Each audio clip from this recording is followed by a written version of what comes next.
Hey, what's up, guys? Welcome to Lawsplaining the Interwebs. I'm your host. I'm small, like I'm in a box. I'm your host, Nick Rekieta of Rekieta Law, small law firm in central Minnesota. Uh, and yes, look at me growing. And yes, I am a real lawyer. And yes, I do practice various types of law. I have multiple practice areas. Not making this up.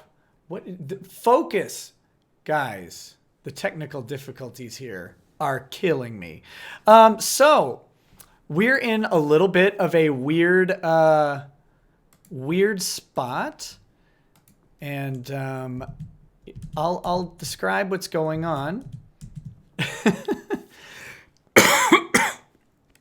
Excuse me.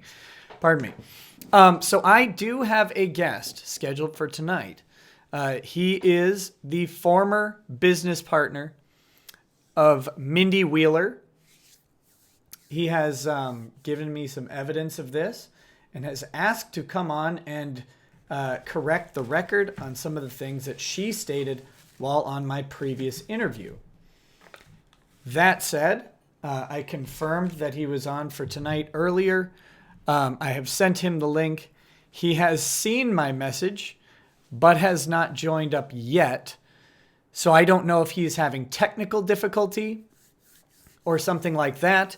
But it would be great if he would let me know what was going on so I could actually give you guys a timeline or figure out how much time I need to fill.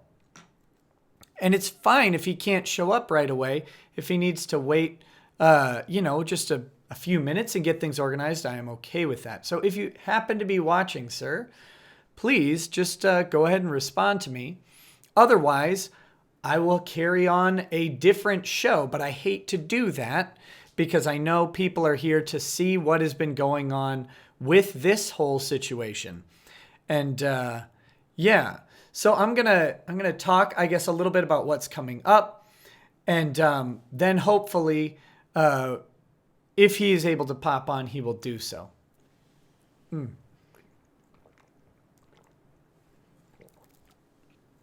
4 more hours. Fill that liver. Yeah, please respond. Also, please clap. And the only thing about this that bothers me is that these headphones, they get a little toasty. But, yeah.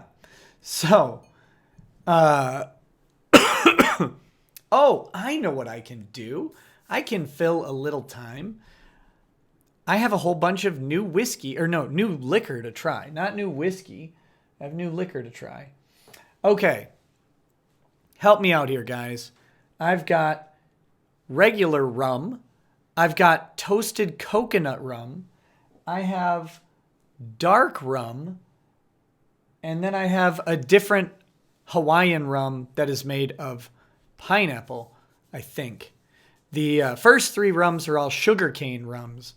And then I think pineapple is the other one. So what should I drink tonight? Oh, here we go. I see. Okay, so we've got I've got a little update here. Just 1 second. I'm going to try and help him troubleshoot.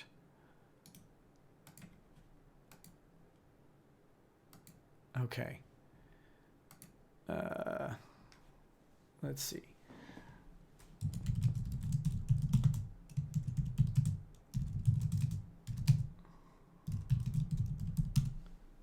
Trying to troubleshoot some technical difficulties. And guys, if I'm trying to troubleshoot your technical difficulties, you may not survive. You may not survive at all. There are a couple chats that came in. So toasted coconut, toasted. Mix them all together. I think toasted coconut seems to be the popular one. So I'll do these chats.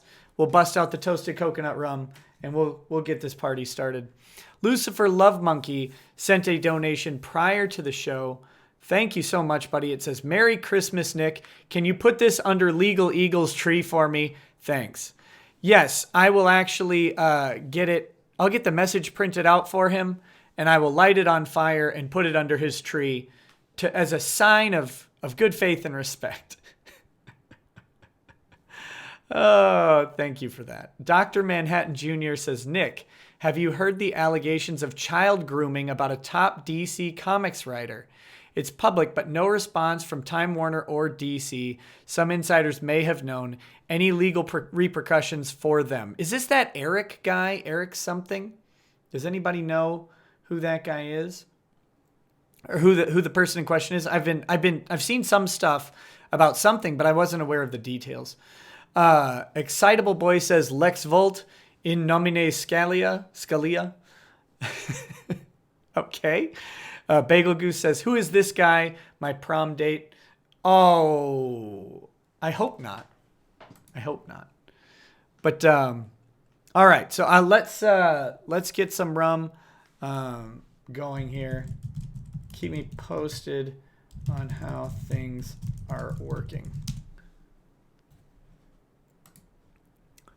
Okay. Let's get the rum.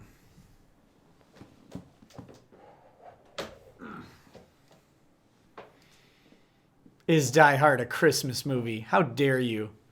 Of course it is. It's the only Christmas movie. Okay, so that's Eric Esquivel. I've seen the allegation. I mean, I've seen an allegation. I saw his own post, one apologizing. No, buddy, don't do it. Don't do it, especially if you didn't do it. Don't apologize. Don't ever say I'm sorry. I don't care what side of history the mob is on. Right side, wrong side, my side, your side. Don't apologize for it. Because it's not enough. And in his position, it's not going to be enough for either side, which is even funnier. I've seen an apology from him. I saw him, of course, making himself into the victim here. I think I saw the great Schadenfreude post of, let's see, business account. Just a second. Maybe I've...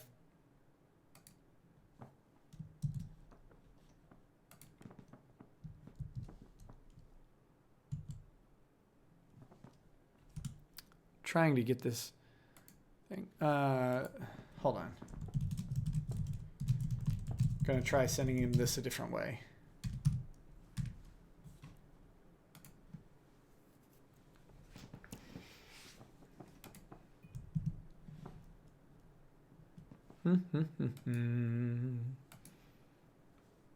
Apparently links don't work from me. Yeah, docs the Hangout stream. That was a good idea. Oh my goodness. I hate how everything doesn't work. But it's user error. Okay. Let's try this out. Oh, definitely coconut. I guess toasted. Yeah, probably. It just smells like coconut chips.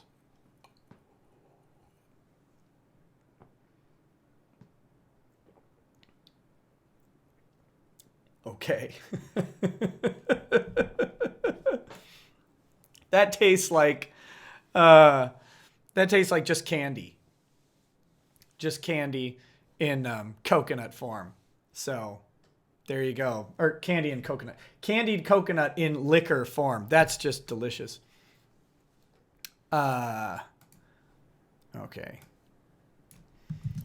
All right. Here's what I'm going to do so I don't dox this poor guy's email. I'm still with you. It's just blank. Give me 1 second while I invite him.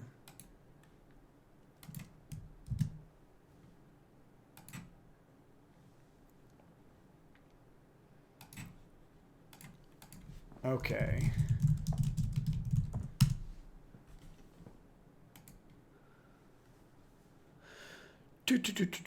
One second, I'll bring it back now. Hopefully that helps him join in just a moment. But in the meanwhile, that is really fantastic rum. Not almond joy. There's no chocolate in here. It's just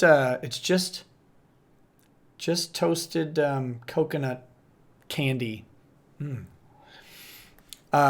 Christopher Nicholson says, Mindy claims she didn't need EVS's money.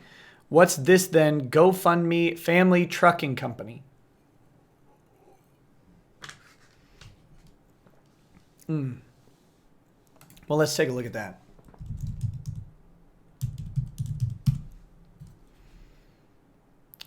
Search family.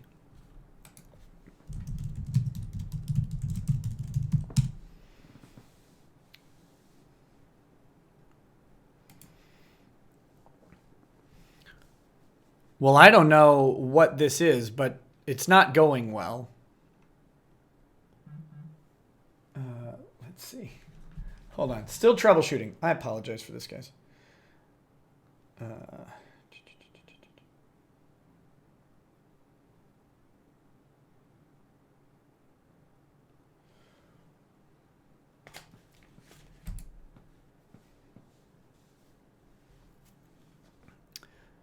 Okay, I'll bring this on screen just a second. Whee. All right. So this is the, oh man, I don't want to bring that up. That's got their kid's picture on it and stuff. What are they doing? So basically, they've got a campaign out there created 10 months ago for a family trucking company. They're CDL holders looking to make a better life for our family. I don't know. People can have multiple interests. Whether she needs EVS's money or not, it doesn't... I don't know if that's a valid criticism. If you're just trying to crowdfund the startup of a new company... oh, hey. Hey, buddy. How's it going? Just a second. I can't hear you... But that might be my fault. Let me make sure I have... No. Hold on. Hold on. I'm making sure my headset's actually functioning properly.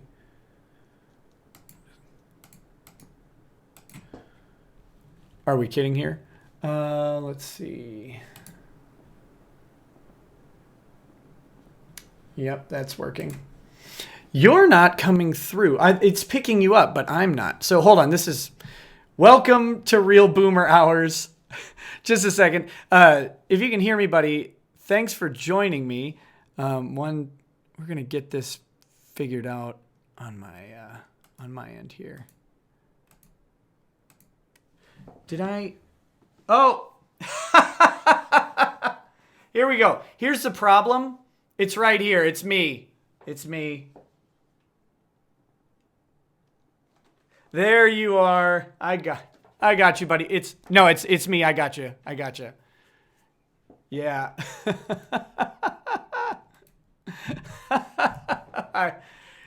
Yeah, you're very good. Hold on, let me unmute you. All right, cool. Welcome to the show, Daryl. I apologize for being an absolutely god-awful host. My technical acumen is somewhere around the level of dead animal. But I totally understand. Thanks for coming on the show. So let me do a brief intro for you. Technical difficulties are now rectified. This is Daryl. Daryl is the former business partner of Mindy and Mike Wheeler. They owned a local comic shop together. And other than that, I had an interview with Mindy, and some things were said about Daryl by Mindy. I have no knowledge of any of that, of course. These were claims made by her. And my understanding is that you are not happy with those, so you are here to sort of talk about what she said, what was either right or wrong about it, and address those allegations. And I am happy to have you on the show, buddy. Thanks for coming on. I appreciate it. Thank you for having me.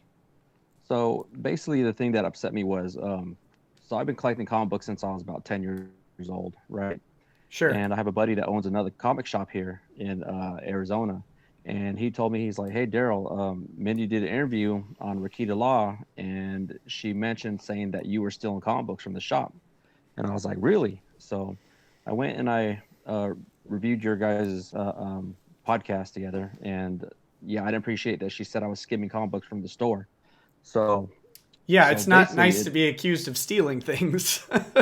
yeah, exactly. And plus, I figured if she told you that, I'm pretty sure she's told a bunch of other people that. So pretty much smearing my name, and I didn't appreciate that.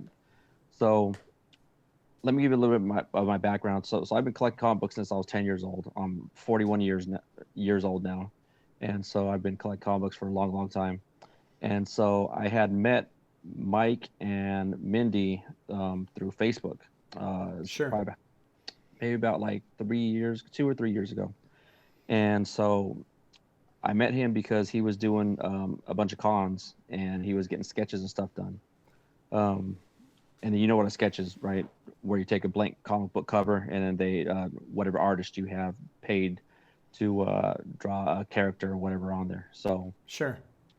So he was going around doing that, and I asked him, I was like, "Hey, can you get some of these sketches for me?" And then he was touring a lot of cons at the time, so I was pretty fascinated about that, and we got to talking and kind of became friends.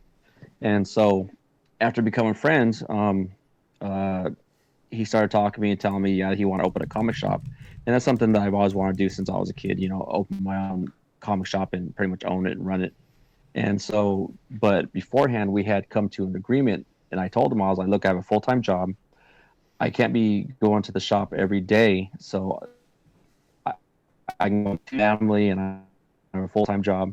And so Tuesdays was a day we get news, and we'd set up on Tuesday to get ready to sell them on Wednesday morning. And so I'd come in. So I was helping out with that for about 2 to 3 months. He approached me and that they were going to start basing my pay from the shop. I came in, right? So I was pretty agreed that I was only going to come in Tuesday, be job my family life. Hold on And one so second. he started, Just 1 second, Daryl. yeah, We're getting some choppiness on the audio, and I want to make sure and get this story so that it's coming through. Also, people are telling me that your volume's a little quiet. Do you have the ability to turn up your mic? I've boosted you on my end as much as I really can, but I want to make sure that that everybody's able to hear you. So Can you hear me like just like this? yeah, that sounds good to me. It'll take about 10 seconds. Chat, can you tell me if his audio is better? Give me a couple more words. Sorry. That's what I'm here for. Okay, it looks good on the levels I see, but it's the choppiness was also pretty bad for a minute there. But it looks like things have stabilized. So okay, so you were you said so to recap in case the audience wasn't able to hear it very well. You said that you had started up this comic shop, but you had a full-time job, I believe, and a family, and so that you couldn't like just dump a whole bunch of hours into the shop. And then they came at you and said that they were going to start basing your pay or your portion or whatever on how much time you're spending in the shop. Is that right? Yeah, that's exactly right.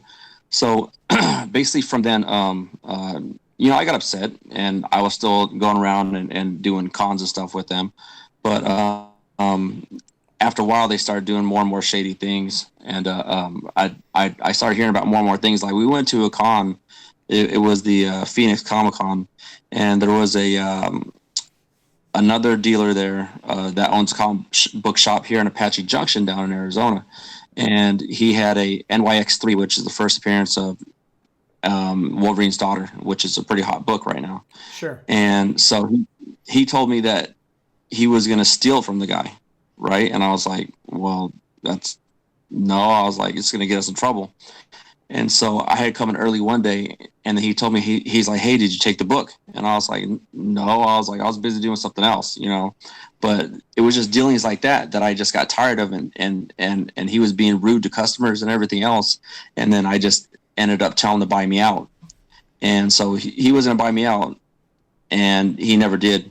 So basically, I just walked away and lost thousands of dollars and just didn't want to be a part of his schemes anymore.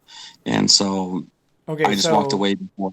I want to clarify because I want to make sure I heard that right. So what you're suggesting is that Mike Mike Wheeler asked you to Yeah. steal a book from another person at a con. Yes. Yeah. He was the owner of Apache Junction Comics down here. And like, it was funny because the guy even came in the next morning and went straight through his books just to make sure that his books were still there. And, it was just dealings like that that was really, really shady. And I just had to back out.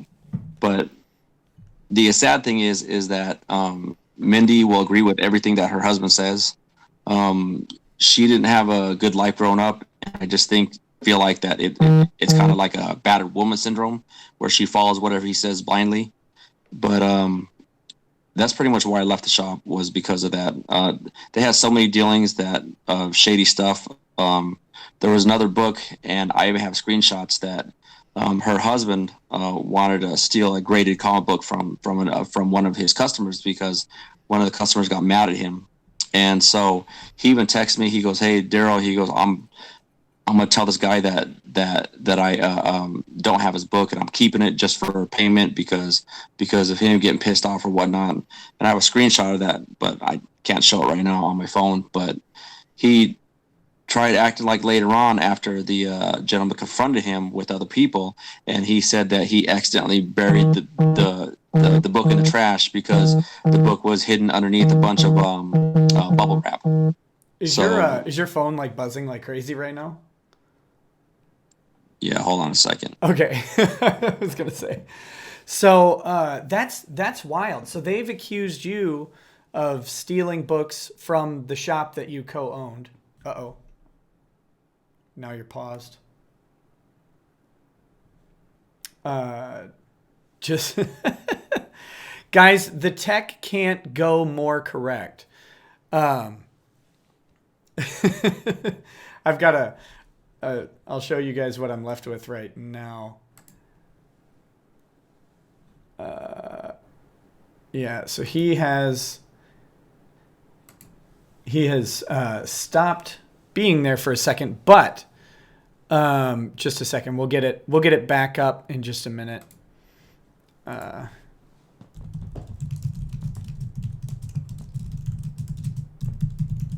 yeah, his phone was buzzing quite a bit. That was that vibrating sound you heard in the background.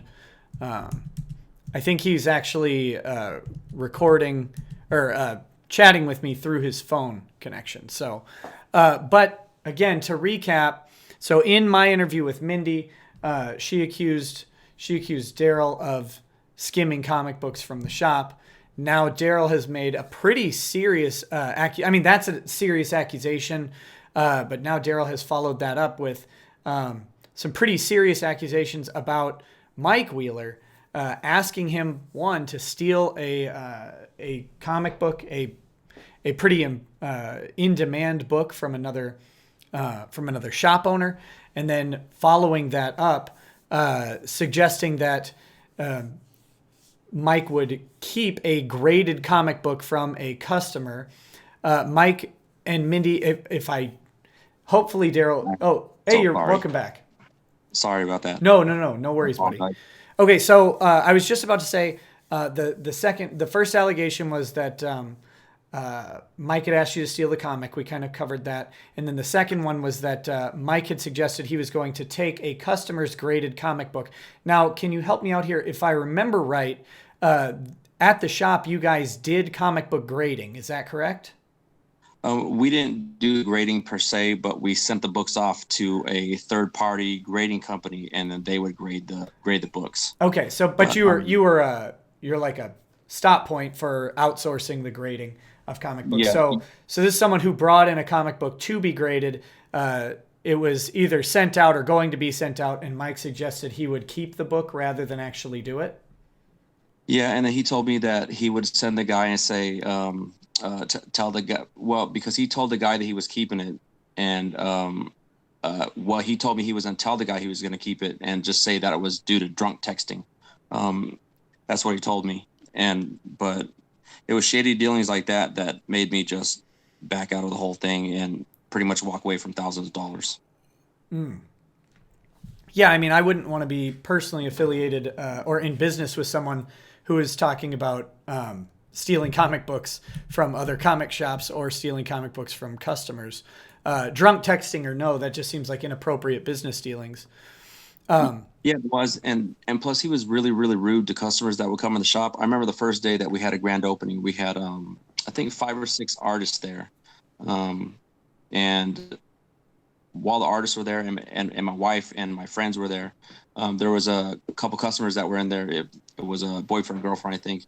And the girl was looking at the comic books and she was kind of bending the comic books. And in our type of dealings, if a comic book is kind of bent or has any bends to it, it kind of brings down the price of it. So, Right. so her husband ended up yelling at the woman in front of all of us because she was bending the comic book. And I was like, dude, you can't do that to customers. All right, right? It's just not right. And so doing it like that is what basically made our shop fail. And so I'm glad I walked away early, so that way I didn't have my name attached to it, because after they left the shop, I take that back. After I left the shop, they tried starting a Comic-Con up. And basically what happened with that was they said that they were going to take over the amazing Arizona Comic-Con. And in doing so, there was the amazing Comic-Con owner, he got wind of it, and along with an artist, a big name artist, Rob Liefeld, and Rob Liefeld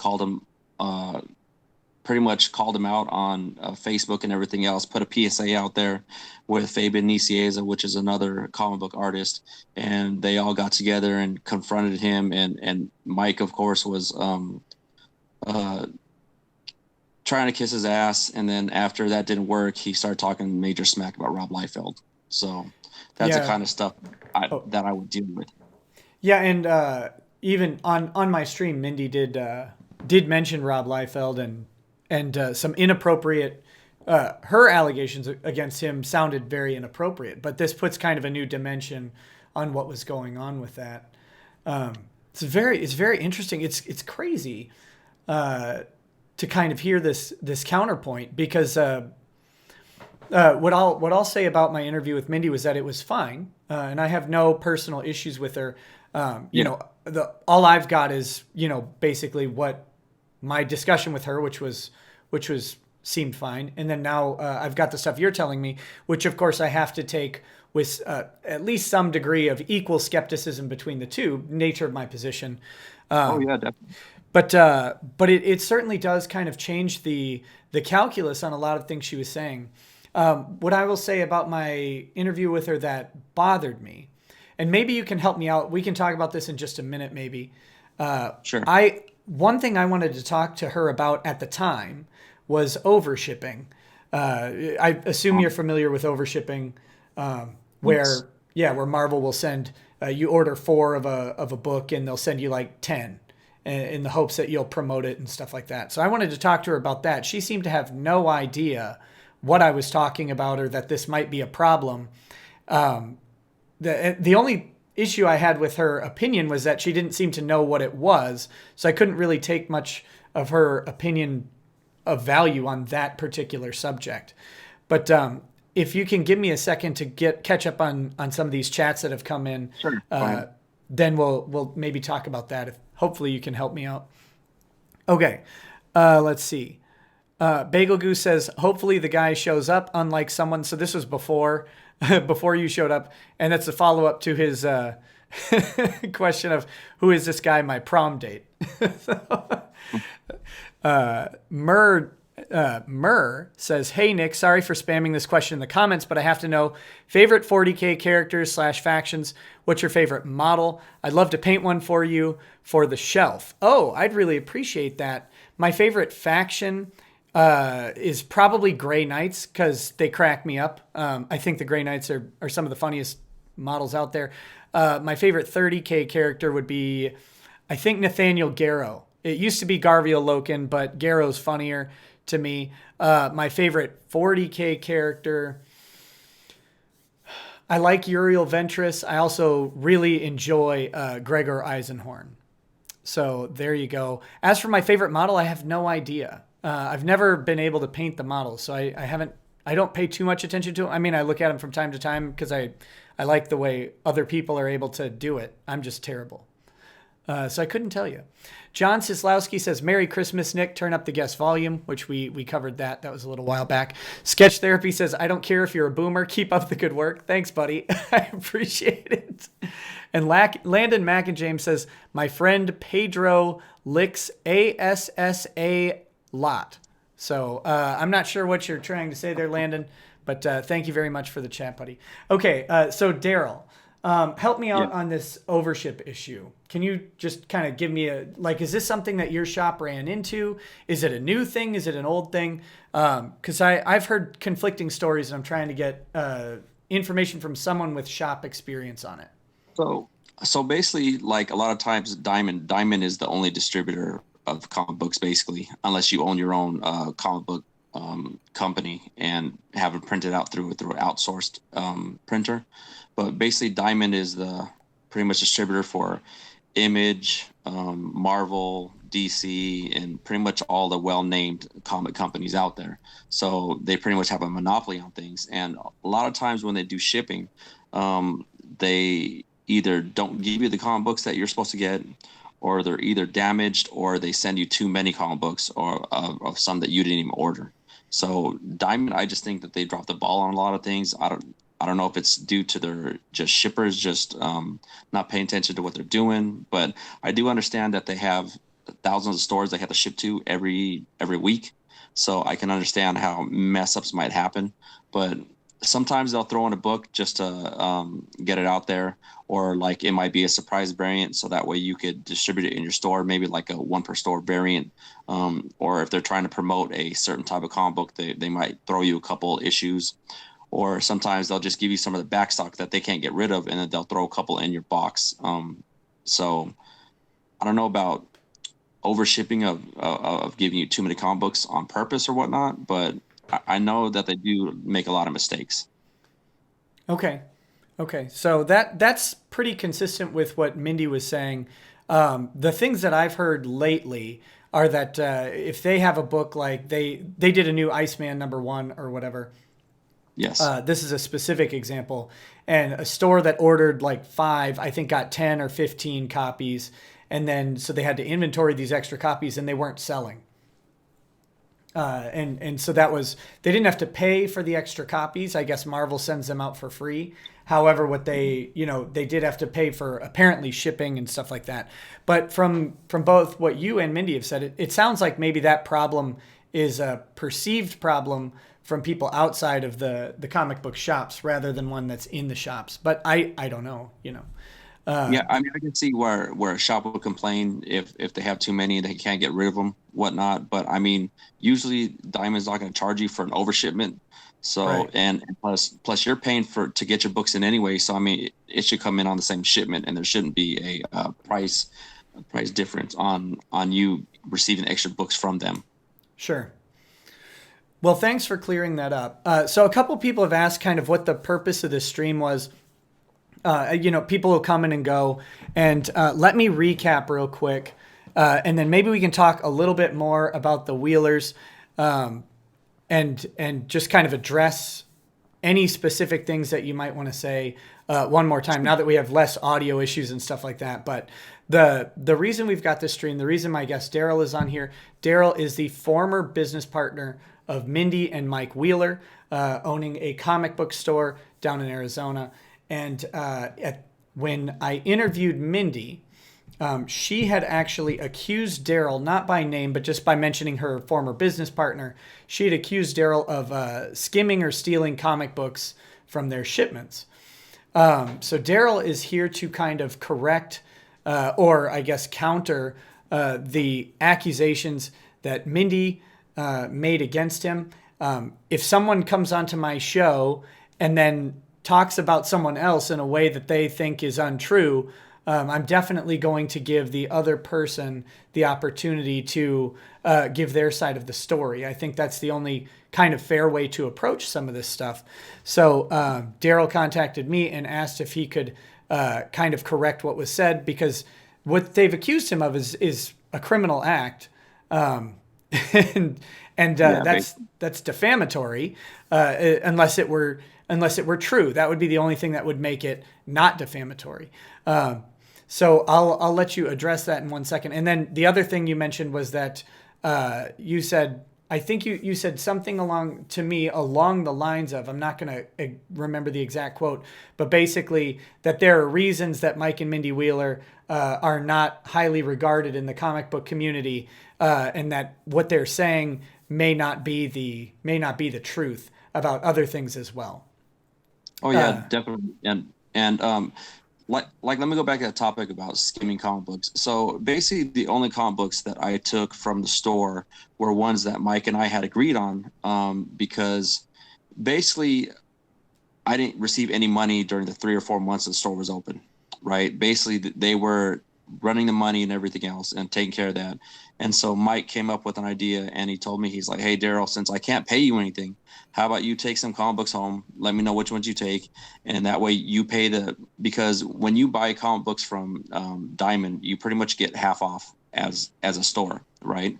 And so Mike suggested that since he couldn't pay me, for me to take books home, let him know what they were. He would sell them to me for the 50% off, and I'd sell them on Facebook or to other people that I knew that collect comic books and stuff. So that way I could make a little bit of profit since I wasn't getting anything from the store. And Sure. So I agreed to that because, like, they weren't the most financial endowed people, I guess you would say, because they really didn't have anything. They ended up leaving their apartment that they lived in and actually living in the store, right? Which Okay. I was fine with that because they would take care of all the stuff in the store and I wouldn't have to worry about that much, right? And so it also got to a point, another point of me leaving was because they wanted to buy the space right next to them, and they were going to renovate and tear the wall down and open it up, and then they're going to have another back room where they're going to be basically living there because they couldn't afford to pay for the shop and plus live in an apartment or a house or whatnot. So that was another reason why I left, was because I was like, I'm not going to sit here be working so that way you could actually have a place to stay, and I'm basically paying twice for a place for you to stay. So basically they're going to be ending up paying double for the shop, and I didn't basically agree with that, but they had worked out with the owner of the space that they were going to do that and renovate, but he didn't know that they were going to live in the back of the store.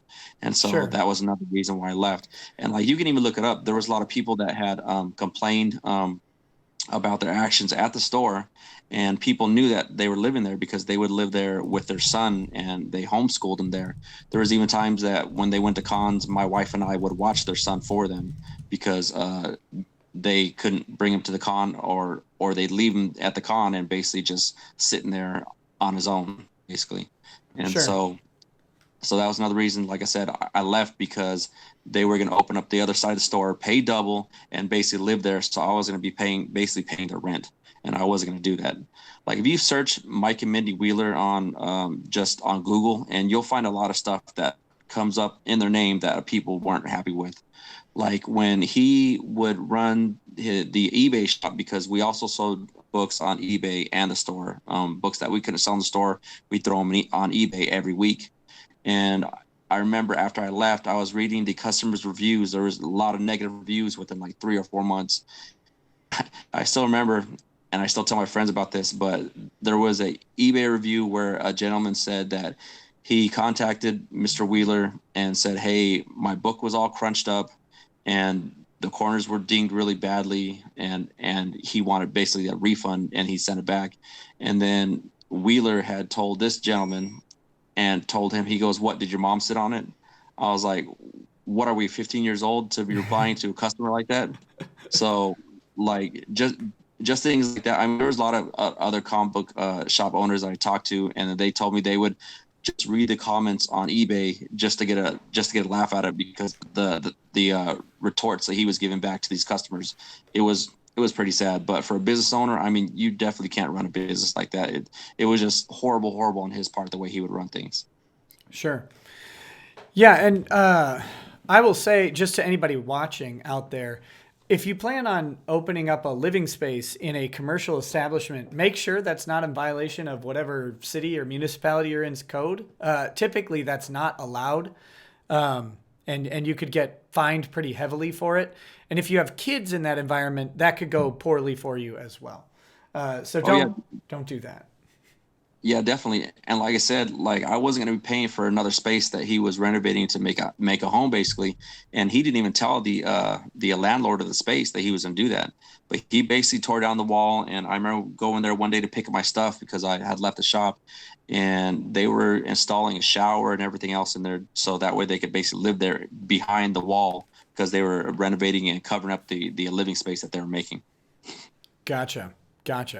Well, that's pretty wild stuff, man. I mean, those are big accusations. Obviously, you're responding to a very big accusation, but of course, like I said, this is kind of out there for people to make their own judgments. Oh yeah, definitely.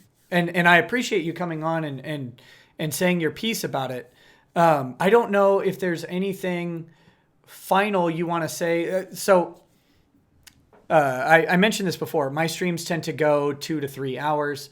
So obviously, I didn't think this was going to fill that time. So Yes. Once we're done with this subject, I do want to move on to, we can talk about some other stuff. But before we go ahead and do that, I want to make sure there's nothing else in the chats. There are two chats that came in. Keck7Go says, Nick, tell people to donate to you on Patreon. And with that, join our exclusive Discord to join our growing 40K family and further Inquisition pill the rest of the non-believers. Yes, you can join me on Patreon, although what I will say is Patreon is a heap of garbage. It's a terrible company. And I am looking to create a personal, not like an alternative to host everybody or anything like that. I'm working on developing, hopefully early in the next year, a Patreon alternative website that will allow the same sort of stuff, a Discord bot, subscription tiers, and the ability to get access to different levels of content. And hopefully I'll be able to add more value than Patreon is currently adding, because I want to get off of their site as soon as possible. But in the meanwhile, it is an option. If you do not want to join, do not feel bad. I don't blame you. And if anyone does need to leave Patreon because of their personal ideology, I will begrudge no one for doing so. I absolutely understand. I'm working to get an alternative set up so that people can actually do that within their conscience, because I don't want to support them anymore. However, one, it's income for me that feeds my children. And two, the other part of that is I do want to leave people an option to still have a curated Discord and stuff like that during the transition time. So if you want to join, I appreciate it. If you don't want to join because of personal issues with Patreon, I understand 100% and agree with you, and will begrudge you 0 for either not joining or not staying. So that said, the final chat we have so far is Dr. Manhattan Jr. saying, Nick, the name of the stream is the rebuttal of Mindy Wheeler. What is the actual rebuttal of Mindy Wheeler? I think we've covered that. To recap one final time before we move on, Mindy accused Daryl of stealing comics from the shop, and then blamed a lot of different people for the failure of their shop. Daryl's rebuttal to that was that he was not stealing from the shop, and it was their poor business practices, including the suggestion that they would have Daryl steal comics from other comic book stores, or that Mike would directly take a comic from a customer that was out to be graded. Practices like that led to the downfall of their business, as well as attempting to open up an apartment inside the business, which is, like I said, probably illegal. Although I don't know the specific municipality's code, so I couldn't tell you if it was actually illegal, but just typically speaking, that would be zoned commercial and not a residential place. But that said, Daryl, was there anything final you wanted to say on this subject before we move on to something a little less like glum? Yeah, sure. So the final thing I want to bring up is, no matter what I say, Mindy is a great artist. I mean, don't get me wrong. She is a great artist. The thing that is her downfall is she listens and does everything her husband tells her to do. So that is her biggest downfall. But other than that, she's a really nice woman. And if it wasn't for her husband, she'd probably be doing very successful. Well, there you have it, guys. That is the wrap up of the Mindy segment. I won't say anything more than that. I've made my personal experiences and position clear, and it's also in the description of the chat. So thank you for coming on, being willing to come on, confront those accusations, and Appreciate it. yeah, of course. So I've never talked to you or interacted with you outside of this context, but I came back sort of. I'm not gonna pretend to be back into comics in some full swing, but I haven't bought comics in probably 20 years up until very recently, and I kind of got sucked back in through this Comicsgate thing. Of course, the Richard Meyer incident with Mark Waid, and then the lawsuit that's followed. That's kind of my YouTube channel has covered these things. So what I wanted to get from you is kind of your perspective on what Comicsgate is. Like, are you in it, out of it, for it, against it? Does it matter? You're a comics shop owner.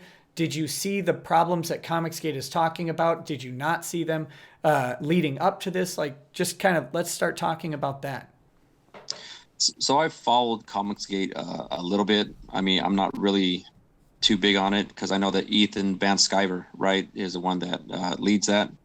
But well, he would dispute that. Oh. But I think that's kind of a fair assessment, though. What I'll say, Ethan does not claim to lead Comicsgate, and in fact, he briefly left and then may have returned to Comicsgate. It's a little ambiguous, but the long and short is the claim from Comicsgate is that there is no particular leader. But with that said, Ethan has sort of been kind of given the mantle due to the wild success and, of course, the celebrity sort of status that he has.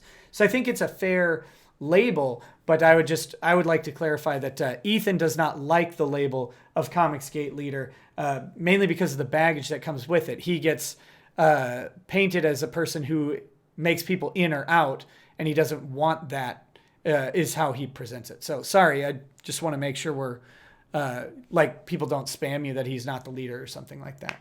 No problem. So, yeah. Sorry, go ahead. Yeah, I just see him commenting on the topic all the time and always bring up his podcast because I do follow his podcast every now and then, and he likes to go after social justice warriors all the time, and people that complain about things in comic books, which I feel like they shouldn't even worry about. I mean, if someone wants to write a book about a certain gender or stereotype or whatnot, I don't have a problem with it. I mean, that's their own thing. If people don't like it, then don't buy it. Is basically my philosophy. If you don't like the comic book, why the hell are you buying it then or reading it? So, I mean, that's just my philosophy. Sure. So you don't personally have a problem with. I know there are different examples, and I'm far from an expert on the subject, but some of the examples would be like changing major characters from who they were into something new. For example, changing Iron Man from Tony Stark to this new character, Riri Williams, I think is her last name. Yeah. Something like that. Those are the type of things that seem to bother Comicsgate people from my perspective, or from what I've seen. It's their claim is that they don't have a problem with diversity or even social justice really as a concept. It's that they're putting them into major properties rather than creating standalone properties that have that can run on their own merit. So I can see how people would be upset about that. Like for the characters, I mean, Riri took the mantle as Iron Man. Yes, I understand that, but now she's Iron Heart, so she's definitely a separate character. We still have Tony Stark as Iron Man.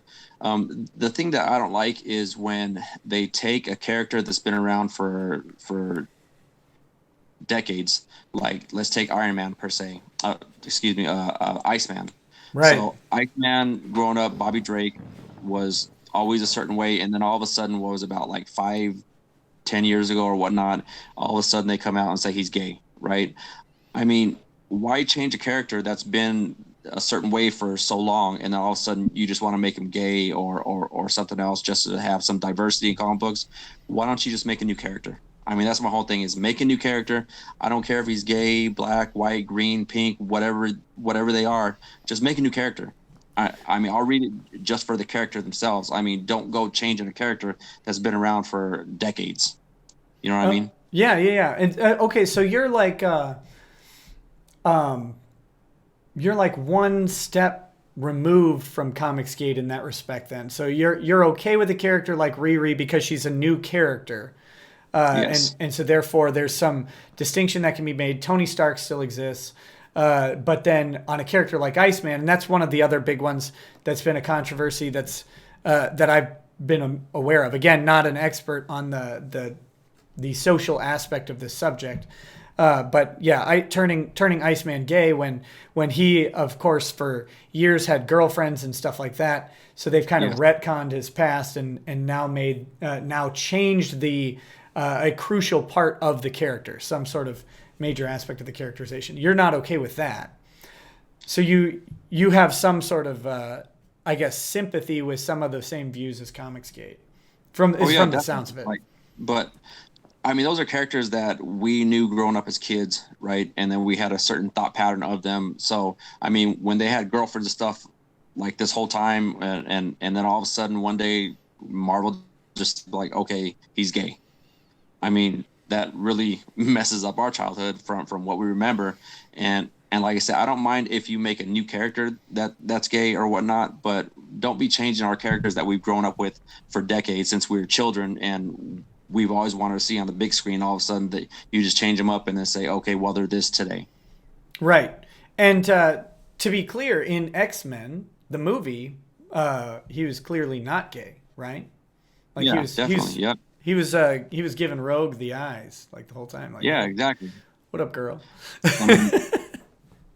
Now, if they said he was bisexual, I mean, that's different, right? So, I mean, you kind of don't change character, but I mean, he likes women and men. So I mean, but just to say, come flat out, yeah, that he's gay and doesn't like women anymore, and all of a sudden, all these background things, girlfriends, and like you said in the X-Men movie, he was after Rogue, and then all of a sudden now, oh, he doesn't like women. That's just stupid to me. Yeah, that's a weird one. So, now speaking specifically on issues of sexuality, of course, like sexuality has come into all social spheres. Like if we look at a progression of how sexuality has gone throughout the 20th century, we see that it was really not discussed, and it was even like playfully dealt with in popular media. Like a kiss that faded out on an old TV show was supposed to imply sexual relationships, but they would never actually be so direct or overt. Like you always had to kind of figure it out. And it progressed into the 60s, where it's coming more into mainstream. By the 70s and 80s, you have it in like teenage plus sort of media. You've got discussions about sexuality, but it's primarily heterosexual in popular media. And then, of course, moving up through the 90s and into the 2000s, that starts to take a shift towards adding homosexuality, lately transgenderism, into sort of mainstream media. But the question I have for you, and if you don't want to answer this, I would understand, but okay. Is there a limit to where this exists? So the perception that I always grew up with, or that you'll even find for people who are not adults interested in comics, but they would say something like comics are for kids, or this is, it's a more childish medium. And I think that's changing mainly because the demographic has grown up with it, right? So the people who grew up with comics as kids have just kind of held on to that as they've become adults. But if you went back 40 years ago, you didn't have as many adults buying comic books as you do today. And maybe I'm wrong on that, but No. Oh, go ahead. Yeah. No, I definitely agree with you, because like most of my friends that I grew up with, and in my age demographic, like a lot of other people that I talk to, because I make YouTube videos and like the subscribers I have, and a lot of people like you said that grew up on comic books have pretty much stayed with it, and especially with the popularity with the Marvel movies and all the comic book movies. That just gave us an avenue for us to keep reading comic books and keep up on it, because the comic books are so popular right now that back when we were kids, the thing to be was a jock, but now the nerds basically run the world now. So I mean, that's how it has done a full turn, right? To where we can keep going down the avenue reading comic books and stay with it, because that was just stuff that we did when we were kids, and it's something that we enjoyed.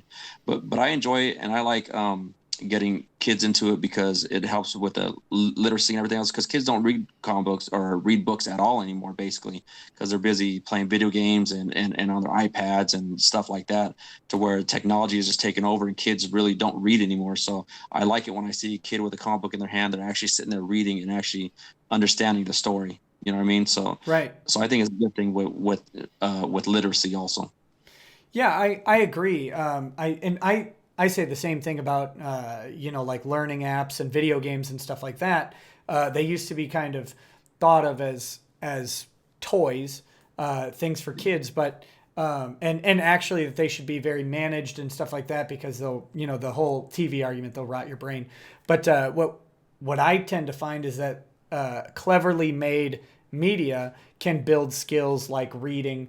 It can build conversational skills. It can actually improve motor function, stuff like that. Same thing with comic books. It's a way to get words into a kid's head, if nothing else. And if it's just accompanied by some awesome pictures, like, that's okay. But where I was going with that is, so since comic books have traditionally been a kid-focused media, is there a limit to where we should bring sensitive topics, well, sensitive to some people, right? Like homosexuality, transgenderism. Is there a spot where we say, okay, this just doesn't belong in this type of book? Or is that gone with the progression of the age demographic with comic books? So should, because to have like a gay comics character, especially like a main character like Iceman, even in the 80s, would be very, very controversial. But now they're very comfortable doing that. And so even ignoring that it's Iceman and say we're creating a whole new character, and we're going to create the transgender character that's a superhero, is that something that should be put into a medium like comics book? Should it be labeled like mature, or should we just should the social conversation push that way towards kids or not? That's my question. And I'm just curious about how people feel on this subject, because because I homeschool my kids partly because of how public school treats this. I'm not sure that they're in the proper age to be educated by a random teacher about some of these subjects. I would prefer to teach them about it on my own, so they know who to hate properly. That's a joke, by the way. No, I agree with that. Because like I tell people, I'm not racist because I hate everybody equally. So yes, absolutely. Basically, for what you're saying, I'm totally understand what you're saying. When a lot of times I feel that media has been pushing that type of gender or sexualities on children, right? To get that in their heads young. And I agree. I think that if it's a storyline that goes that way, it should be for a label on there should be for mature readers only. I think that the cartoony books should be pushed on the kids, that they shouldn't have to worry about that stuff. But the whole thing is that our times are changing, right? Ever since the gay marriage has come into the spotlight, and like a lot of TV shows you see now, they're really pushing that type of sexuality on people, right? And a lot of TV shows and things like that. There's a lot of Netflix shows where they, like, I don't know if you watch the Netflix show called Sense8. It's SENSE8. No, I didn't. I've seen it on the queue, but I've never watched it. Yeah, so that one really pushes sexuality and multi-partners and stuff like that, and different genders and stuff like that. Like, there's a actual transgender actress on there now, and they really push the whole I guess transgender sexuality thing and lesbianism and homosexuality on that TV show. So I mean, stuff like that is what's kind of pushing that on the society now, right? So they're trying to make that into a normal thing, which to me personally is sometimes shouldn't be pushed on people like that, unless they're into that or whatnot. But a lot of times you'll see it in the media to where they will push it on you. Yeah. Okay. Well, thank you. For it's. I hate like asking these questions because I feel like it depending on what you ask and what you say these days, it can be very you might just be. It might have just turned out right now that you hate everybody, and you should maybe be sent to a camp or something like that. Right. I've got a couple chats to catch up on, and I want to get to some of these specifically because they were 7 minutes ago, for example, and it was relevant to the time, but I want to make sure we keep up. So Dr. Manhattan Jr., this is kind of going back to even earlier. He says, like all other illegal activity in comics, no one goes to actual authorities like Time Warner and the accusations of the Border Town writer. And let me comment one thing about that. And this is outside of comics. This is my experience with cops when you're dealing with business partners, when you're dealing with domestic partners, when you're dealing with parental child relationships, even adult ones, when you're dealing with any of these sort of relationships that exist. Like let's say that Daryl wanted to go to the cops and report Mike for asking him to steal something. In a hypothetical, there's about a 50 to 75% chance that the cops are going to say, wait, this is your business partner. We're not getting involved. That sounds like a civil issue. If some customer were to report that and say, this guy's going to steal my comic book, and then they were to ask Daryl for evidence, that's a different thing. But when you've got a relationship that exists, especially either business or personal, that's very close, it starts to look like a civil matter as long as there's no specific violence involved. The cops will actually take a very hands-off approach. This even applies when a divorced parent with no right to a child will take a child from the other parent, like actually kidnap them and drive them across the state, across state lines. Try and call the FBI. This is literal federal kidnapping. And the FBI will say, that sounds like a civil issue, even if you have a court order that says otherwise. So I don't want to, well, maybe people should have gone to the police, maybe not. But let me just say that the expectation of taking a business relationship and a dispute in that relationship to the police and expecting a result without like someone walking away. I mean, even if someone's like taking thousands of dollars of merchandise from the shop, if there's any possibility that that person might have a claim to that merchandise because maybe they're a co-investor in the shop, for example, the police are going to be really, really hesitant to get involved in that because it might be a civil dispute that they don't need to use the criminal system to enforce.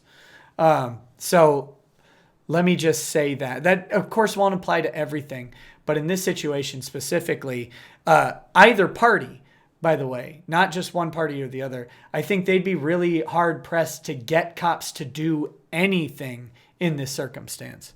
But with that said, did you attempt to contact the police at all in regards to any of their activity?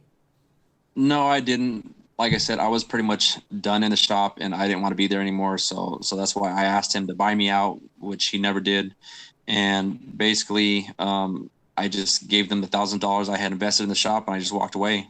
I mean, I could have done like they had done when they had a sour relationship with another comic shop owner because they were doing business with him also.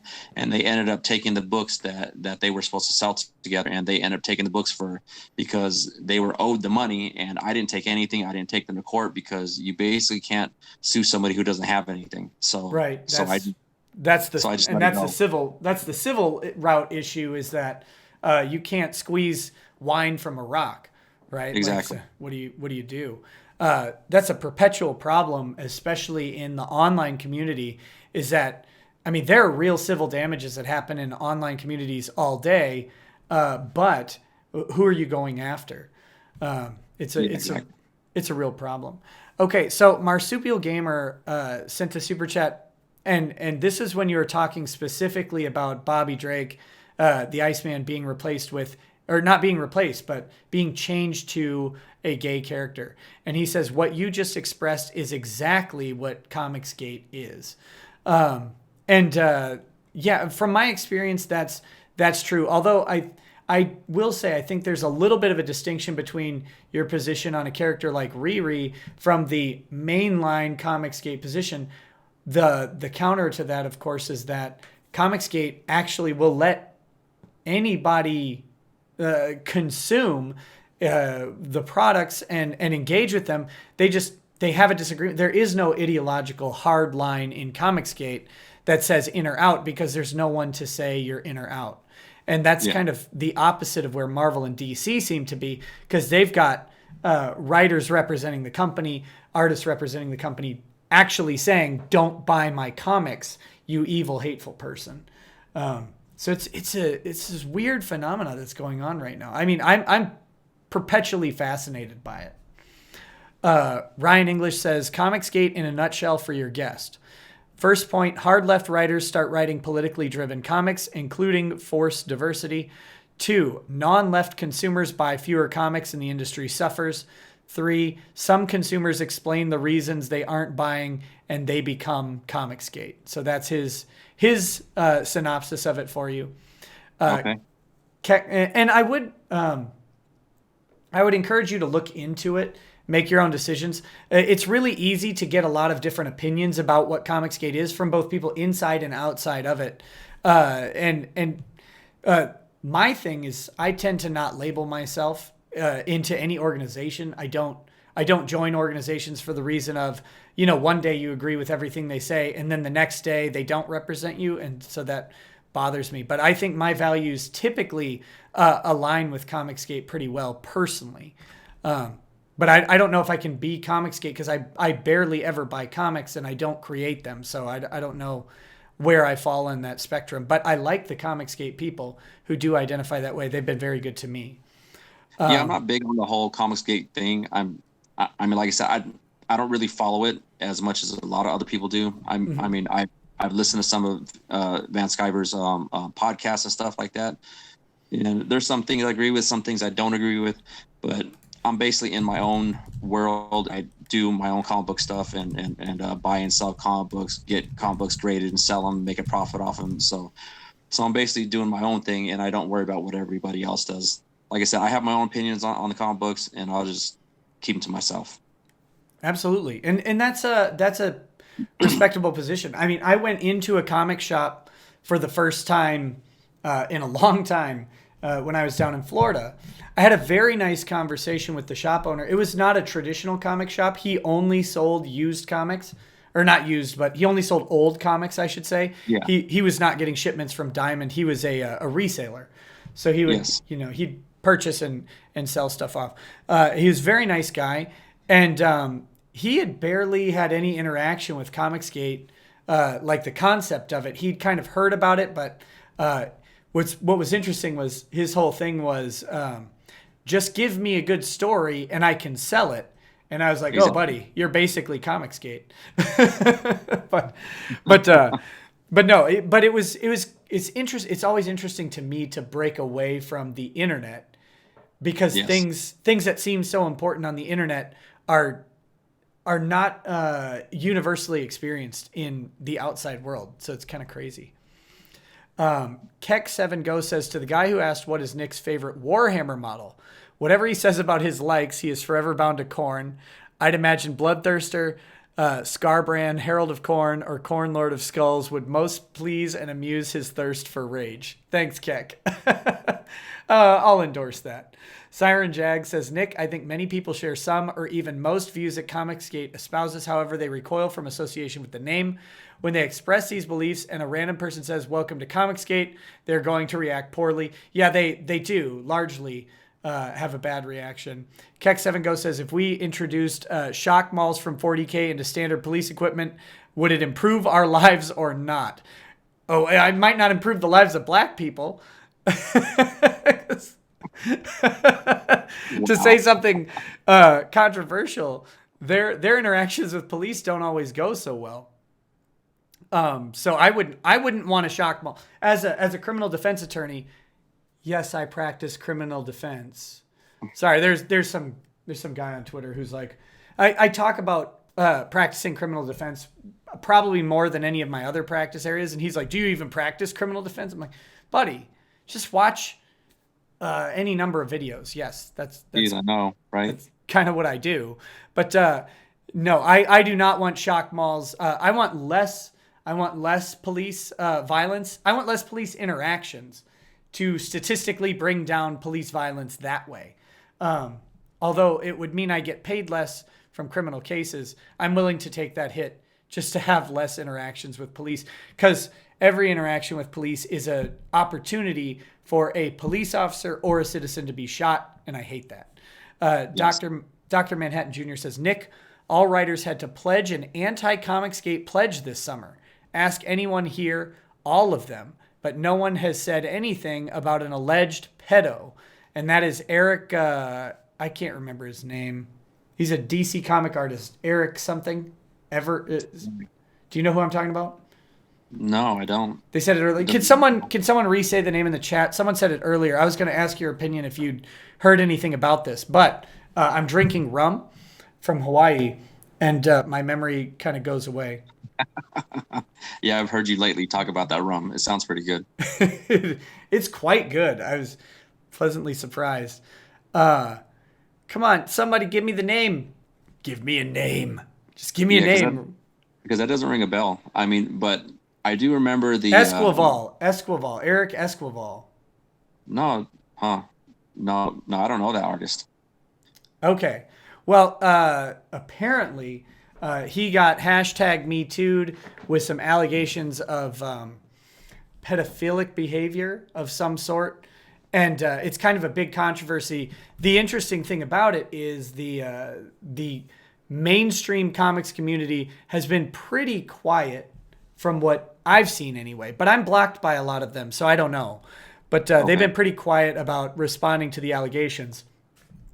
Whereas it seems like some of those guys are very quick to jump on, like Justice Kavanaugh when he's accused of sexual impropriety years ago. They're happy to kind of brigade on someone like him, whereas one of their own is accused maybe in a way that is comparably, if not more credibly, and they're hesitant to go for it. He's the writer of Border Town for the Vertigo line of DC, apparently.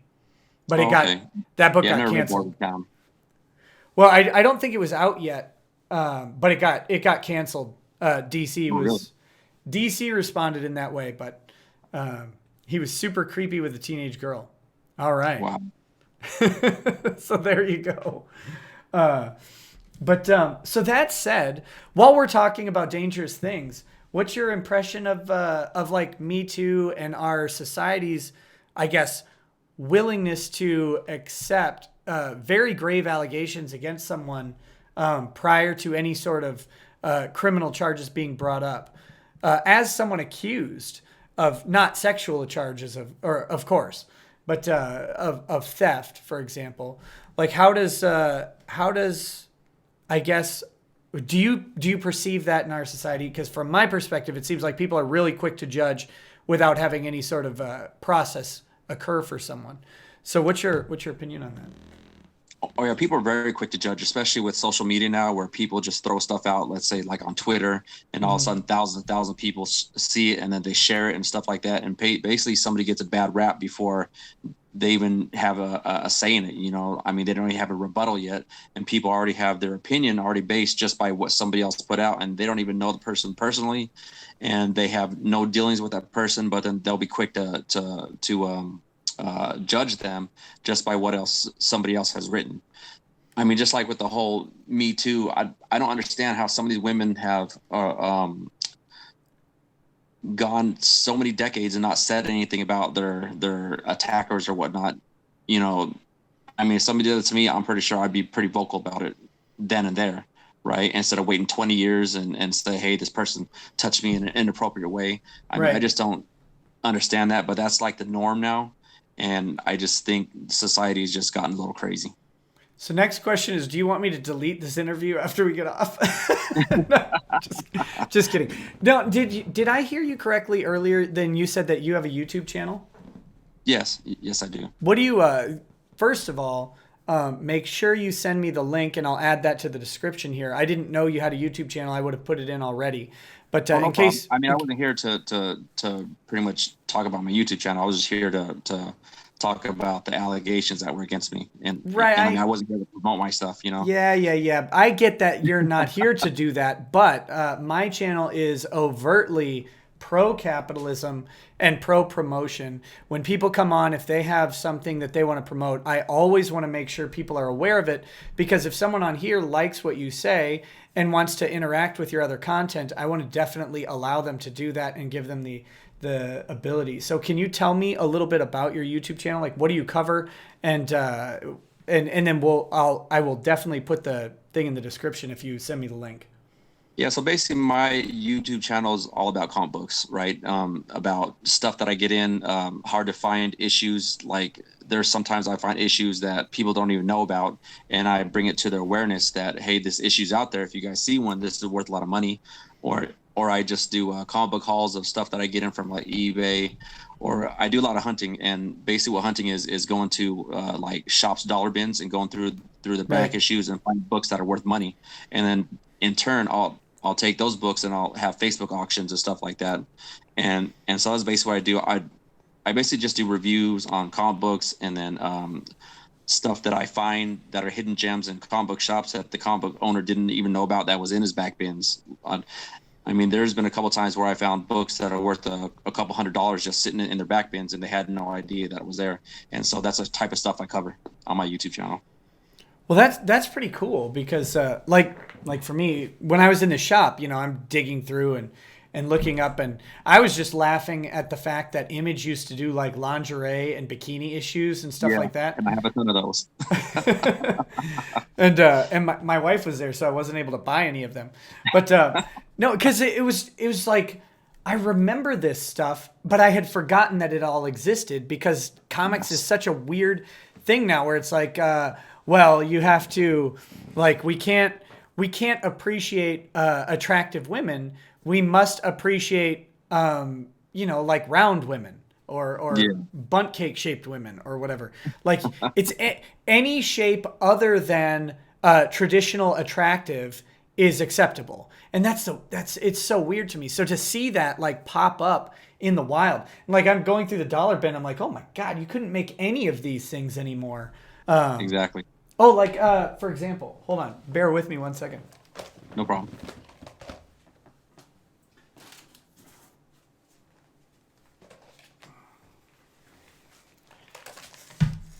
So these are the first comics I've bought in 20 years, okay? And don't at me on the price. I probably overpaid. I don't really care. But it's Medieval Spawn and Witchblade 1 to 3 right here. Okay. And I mean, I remember like, that. Witchblade's outfit is ridiculous. Like, I can't even imagine them drawing. Like, if you drew that now, I feel like you would probably be arrested, or there'd be calls for your firing. So it was just so refreshing to kind of go through those bins and just like see what comics used to be. And then now we've got, I don't understand comic book art at all. Maybe you can help me with this, but some of the stuff I see, this is what I remember comics looking like. Cause I kind of, I was buying comics in the 90s. So like I bought the first, I bought the runs of Spawn and stuff like that. And that's why I bought this one, is because I didn't have these. But, I bought Spawn, Angela, Violator, stuff like that.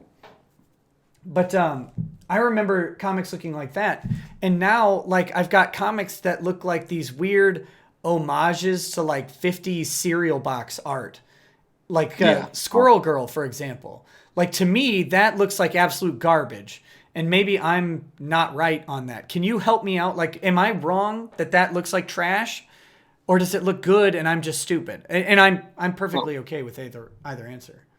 Like Squirrel Girl, I'm not big into Squirrel Girl. I mean, that's to each their own. But like a lot of comic books now lately is a lot of artists aren't coming up with their own art. They're taking a lot of the old like 90s art and making an homage of it. Let's take, for example, Todd McFarlane's Amazing Spider-Man 300. How many Amazing Spider-Man 300 homages do we need, right? I mean, there's hundreds and hundreds of them out there. And Incredible Hulk 181, there's hundreds and hundreds of homages. It just seems like every other month they're making redoing that cover, redoing it. And there's just no originality out there anymore. It's just sad. But the thing I think that is kind of, to me personally, that's killing the market is all these extra store variants. And I do like variants because I am a variant person, but they just have way too many. Like recently there was a comic book that came out, had like 50 different covers for the same number one. So, I mean, how many of those do you really need?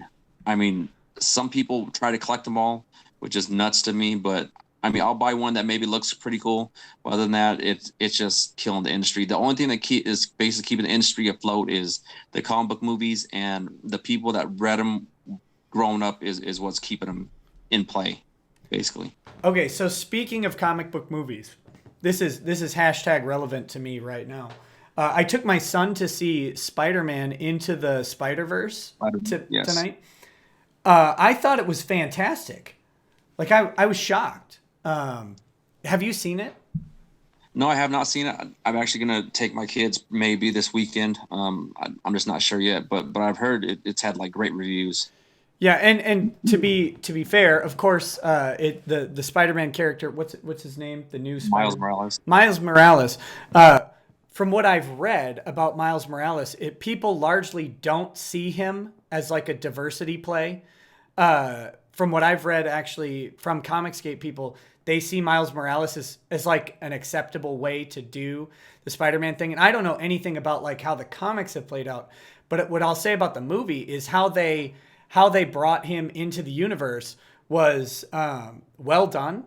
I honestly thought that it's the best Spider-Man movie that I've seen. Now, I don't think I've seen all of them, but it wasn't hokey or corny. Or it wasn't inappropriately hokey or corny, and Yes. And there was some serious drama, like real emotional pull to it. I was shocked because I hadn't heard of it. My son, who's 11, he's like, "Hey, Dad, I want to see the Spider-Man movie." I'm like, "Oh, great! It's one of the animated comic movies. I'm gonna hate it, right?" Because I was thinking, like they'll do the Batman animated series or whatever, and I just don't care. Although I hate all DC movies by default. That's my personal opinion. But like the Spider-Man movies have been so, in my opinion, terrible for most of them. I was like, okay, well, we'll go see it. And I mean, I was shocked. I was blown away. I thought it was a great movie. Great movie. Yeah. So Miles Morales is from alternate universe, right? I mean, so supposedly they have multi different universes, and they have different Spider-Mans in every universe, right? So basically, Into the Spider-Verse was where they're melding a bunch of different spider type people into that universe, which is Miles Morales' universe, right? And that's how Peter Parker ended up into his universe. Like I haven't seen the movie, but I'm just basing it off the trailer that I've seen. But basically, to me, you're basically right. And what's really interesting about that is, no spoilers. They're very playful with how they do it, and like self-critical of the Spider-Man movies that have come out in kind of funny ways. So I really appreciated what they did there, but I don't want to talk too much about that. But yeah, you're spot on with what's going on. So yeah, so Miles Morales to me personally is this generation Spider-Man, right? I mean, Peter Parker was our generation Spider-Man, and Miles Morales will be this generation Spider-Man. And I know a lot of people that are my age don't want to switch over because Peter Parker is our Spider-Man, but Miles Morales' popularity is growing like very highly, and I suggest if people collect comic books, get those hard to find ratio variants of Miles Morales, because those are going to be worth a lot of money one day. Because like I said, he is going to be this generation's Spider-Man, and that's who they're going to be used to, and that's who they're going to see as their Spider-Man. So I just think his popularity is going to continue to grow, and Peter Parker will still be around because he's the original Spider-Man, but Miles Morales will be around for a long time. Yeah, and some people are kind of some people are crapping on Miles a little bit, and that's fine. Like again, I have no investment in any of this. So like, I'm not coming from the perspective of I really care about Peter Parker or whatever. What I can tell you about the movie is the story is well done, better than any of the live action Spider-Mans that I've seen. Yeah. Leagues better. The emotional tie-ins are executed in a way that I did not expect from an animated movie at all. It was much more adult than I thought it would be. And I think it was executed really well. You guys, of course, will have to make your own judgments. But So oh yeah, go ahead. Go ahead. I was gonna say, I just think the people that are upset as them saying that Miles Morales is new Spider-Man, I just think those are people that grew up around our time frame and they just can't get used to a new Spider-Man taking the spotlight. I think it's basically what it was because they just want to still see Peter Parker. Like I said, Peter Parker's not going away anytime soon, but Miles Morales is definitely taking the spotlight. Yeah, absolutely. I mean, seems to be. But that being said, what I want to talk about with you next is I know you're not following Comicsgate specifically, but what about like with your experience as both a comic book shop owner and as someone who now is out like looking for rare and back issues and stuff like that, you're dealing in trade comics. I don't know if that's the right term, but I think you get my drift. Yeah. What do you feel about like the new stuff coming out from guys like Ethan Van Sciver? Some people, of course, would criticize and say not coming out yet, but these crowdfunded books from guys like Ethan Van Sciver, Richard Meyer, of course. You've got Doug TenNapel or whatever creating Bigfoot Bill, and several others. You got Mike Miller, John Malin, Antonio Bryce. You know, all these different guys coming out with this new we'll say non-consistent, independent creation. Like there's not a DC universe or a Marvel universe that these people are operating in. They're creating new characters in their own independent universe. Mindy Wheeler, of course, is also trying to do this. So what do you think about this whole like crowdfunding model and this direct to client sort of distribution thing that's going on? Do you have any opinions on that? I think it's a good thing personally, because that way because a lot of these artists and stuff don't want to work for the big two, which is DC and Marvel. Marvel, I don't really read their stuff much anymore because their stories are just crap, basically, right? And I mean, I'll like their variants and stuff like that, rare variants, but for story wise, I mean, their comics are just crap, and they need to focus on the comic books like they do with the movies. I mean, because I think they're getting so much money from the movies, they don't care about the comic books anymore. Is basically what it is. But these independent guys that are going around making their own comic books, they're actually doing really well. I think Van Sciver said he made like 7 figures last year just from Cyberfrog or whatnot, being that Indigo or whatever he was doing. And I mean, it's cool for the creators. I mean, it puts money in their pocket instead of giving it to Marvel or DC or Image or whatnot, and it helps them get their content out there. But I think the reason why they're really selling is because a lot of people, they want to get in on the new stuff, right? And if it's new character, a lot of people that I see now come into comic books as an investment, right? Because comic books, due to the movies or whatnot and the popularity, let's take Incredible Hulk 181 per se, it has had a growth of 20% every year comparable to the year prior to, and it's just been going up. Like I have a CGC 8.0 signed by Stan Lee, which I had picked up around like $1,500 about a year to 2 years ago, and is now skyrocketed up to like $5,000 for that book. Yeah, and he died, and that yeah, I mean that's good for you. Like, it's bad for it was bad for him. But yeah, exactly. But all these crowdfunded ones, I mean, like I said, I like it, but a lot of people that are really getting into it, I think, are investors, and they're just trying to get in on the newest character, so that way, if it becomes a popular character, they have the first appearance, or they have a very rare variant of it that they can flip later on and make some extra money on. So I think that's why a lot of people are actually getting into it for investment-wise, and they have that fear of missing out. They have that FOMO, and then they don't want to miss out on something that's going to make them potential money down the road. So I think that's why a lot of people back the stuff that's coming out now, even if it doesn't have a good storyline. Sure. Let me catch up on a couple of these chats real quick. Okay. The ball sacker says, this was a little while back. My pregnant wife says she could off me and get away with it due to being hormonal. Does that hold any weight? And should I keep cleaning the bathrooms? No, it doesn't hold any weight. Killing people. The only person who has credibly said they could kill someone and get away with it was probably Donald Trump. And I'm pretty sure he was right that if he had murdered someone on Fifth Avenue or whatever, that he might have actually been able to get away with it. But your wife will not. First of all that nonsense about pregnant women, trust me, it's all made up by pregnant women who don't want to do work. I can't clean the litter box because I'll get toxic shock syndrome. No, you won't. That's never happened. Some pregnant woman made that up. Get in there and clean the litter box, you weird lady. No, so she can't kill you. Should you keep cleaning the bathrooms? Probably. Depends on how much discomfort she's in. Although, always beware of women lying. I don't know. Daryl, you have kids? I have 5. Yeah, I actually have 6 kids altogether. What? Get off my stream. No one is further in having children than me. How dare you? Well, the reason why is it gets cold here in Arizona, so you got to do something. Oh, that's very true. Wait, it doesn't get cold. It gets hot in Arizona. God, oh my God. How could you even keep up? I'd be fanning myself constantly. Kyle Ferry says, you said in a previous video that the state shouldn't kill its citizens. I stand by that. I would argue that the state should kill all of their citizens. In the name of compromise, let's settle on half, balanced as things should be. Okay, Thanos. I know, right? Thank you for your donation. Please don't Infinity Gauntlet me.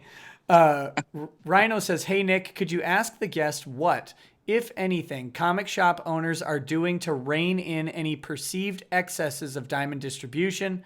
What are your guests? Okay. So then the second question will be, what are your guests' favorite non-Marvel, non-DC comics today?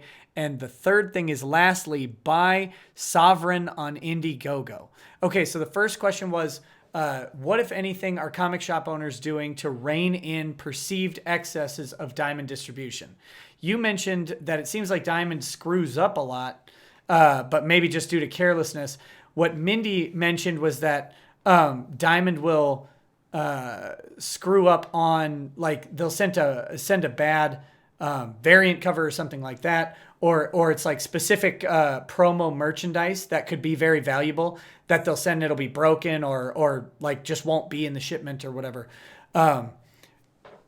Based on I guess your experience, is anyone doing anything to fight diamond? And then can they is the other question.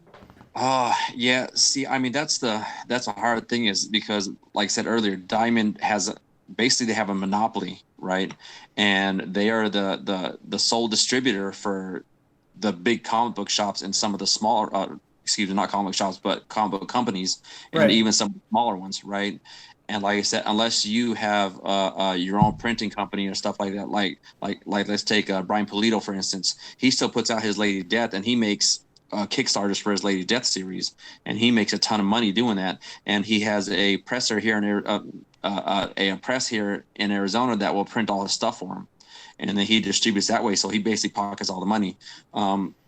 For the comic shops, I mean, they basically have to go through diamond to get their stuff, and there have been a lot of people that have sent diamond letters and emails and everything else, but it doesn't matter to them because they're still putting the product out there, and people have to pay and buy their stuff, so they don't care what basically people say. I mean, there was even a shop owner, it was years ago, and it's on YouTube somewhere, I can't remember what it was, but he went to a diamond function and took a whole box of diamond comic books and threw them on stage and was complaining to them about how is he supposed to sell crap like this, it's all damaged all the time, and he can't make money because the stuff is damaged, and then customers don't want to buy it, because most customers nowadays, like me, I go in and I'll look at a book and I'll pre-grade it myself and say, okay, this one's near mint, and I'll take it and take it home and either sell it to somebody as near mint, because somebody's going to pay you more of a premium for a higher quality versus one that's all dinged up, right? So, right. I mean, people have complained, but Diamond just does not care because they are the king of the mountain right now, and there's nobody knocking them down. So is there a solution? Like, is there someone who could come in and be like, hey, you know what? Comic book shops will distribute comics. I don't think there is. I don't think there's a way to get Marvel and DC books away from Diamond. No, there's not. I mean, like I said, it's just a monopoly, and as long as they're a part of it, then we're pretty much screwed. All right. The next question was, what are your favorite non-Marvel, non-DC comics today? Well, one comic book that I was following and I actually enjoy. I mean, a lot of people. There's actually a lot of controversy around this one too with the creators. It's called Rags. It's a zombie post-apocalyptic type of book, and it's basically it starts off with a woman running around in a bikini killing zombies, but it isn't that a Japanese movie? Like, isn't there literally one of those like Japan B-grade monster killing movies? It's like a Zombie Samurai or something, where it literally is a chick in a bikini with a samurai sword killing zombies. Is it really? I have no idea. Someone in the chat knows this. Someone in the chat knows this. I've seen. I haven't seen that movie, but I have seen that movie. If you know what I mean. I've seen it advertised. What is that movie where there's like a Japanese chick in a bikini murdering zombies? That's got to be a real thing. But anyway, sorry. Go ahead. Oh yeah. So like I was saying, like I've actually been reading this book. It's printed through Antarctic Press, but there's a Patreon that they run also where they give you certain variants of the 1, 2, and pretty much of the prints that they're coming out with. They'll give a special uncensored version to their Patreon members, and the one through Antarctic Press is you have to pay for the censored version. So a lot of people are joining Patreon just to get those because they don't distribute them, and plus they're uncensored. I guess because they want to see boobs. So so that's basically who doesn't?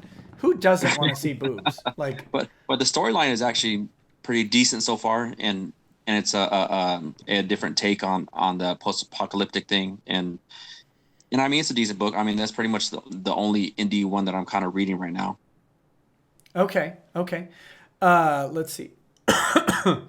Finally, the last one was by Sovereign on Indiegogo. So it's interesting that that's put out by Antarctic Press because, I assume you know, Richard Meyer, Diversity in Comics. That's Yes. That's who was going to publish his book, Jawbreakers, Lost Souls, and then broke that up. Yeah. Have you been following that case at all? No, I haven't. I mean, I just heard about it through talk about from different people in the industry where a lot of people were against it. I don't know what for. I mean, because like I said, excuse me, I didn't read up on it or whatnot, but I heard a lot of people were in outrage over it and said that they weren't going to buy his comic book. And so due to the outrage, Antarctic Press pulled the book from being published or whatnot. And that's the only thing I know about it. Well, what I'll tell you, I've heard of a YouTube channel that has extensively covered this, actually back when it happened to Richard Meyer, like when the comic book was dropped. There's a guy on YouTube that was really, that did an interview with him and then kind of talked about the legal issues about it. And then later, when the actual lawsuit dropped, this guy has also been covering it. It's me. You should check out those videos because it's. I would suggest that it may be a little different than what you have described, although it might be exactly what you described.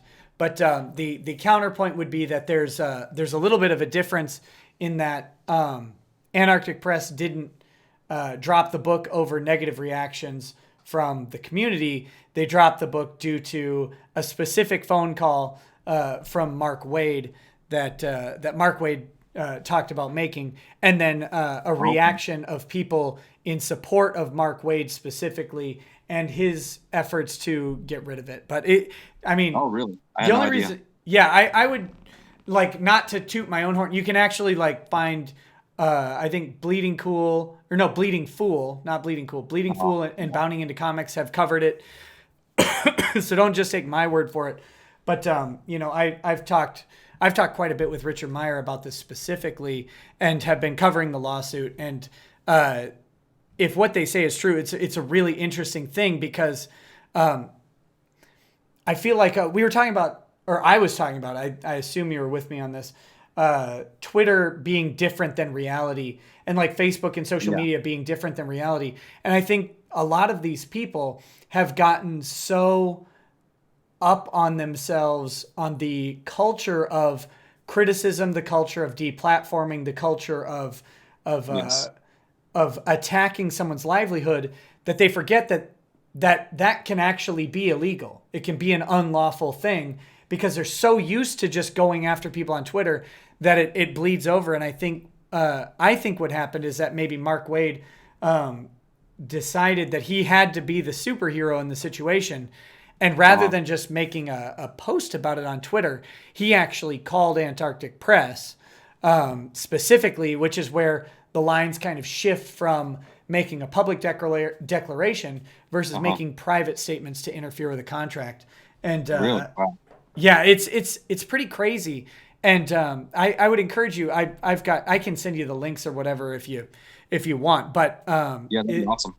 It's a wild story, man. It is fascinated me, and because you don't usually get like what it's called is tortious interference with a contract, and proving it is generally really hard.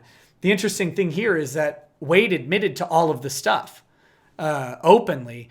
I think not knowing what he was doing was illegal because, again, all these people exist so much on Twitter as like this brigade of we have to protect women or minorities or whatever. They have to do that because they're white and they're important. I just want everybody to remember that Mark Waid is very white and very important, and minorities can't do it without his help. But they get kind of that, they get into that social mode and they forget where the boundaries are, is what it looks like to me. But yeah, so I would suggest following that and reading up on it. And like I said, I'll send you my stuff, but you don't have to. Okay, cool. You don't have to take my word for it. There are other people reporting on it as well. Bagel Goose said, "If the mask scene in Spider-Man 2 didn't get you, you're dead to me." That was a good one. Watermelon Platypus says Miles will go the way of Wally West. Too bad Peter died in 2007. Okay, help me out on that reference because I'm not in the know enough. Who is Wally West? Well, Wally West is he's like the Kid Flash, and he's basically taken the mantle of the Flash. Is basically what it is. Did he also get struck by lightning? I'm not sure to tell you the truth. I don't know his background much, but all I know is he has a Speed Force, and his popularity has actually been growing also. So I don't know if the person who put that in the chat meant that in a bad way, a good way, but I do know that Wally West is pretty much out there like Miles Morales is now. Okay, so you're saying that Wally West is a successful character that's sticking around. Yes. I assume. I don't know what the intention was of that statement. Actually, reading it again, I'm like trying to make an assumption. I don't know what it is. So it says too bad. Where I'm at on that. Yeah, too bad Peter died in 2007. So Peter Parker died all the way back in 2007.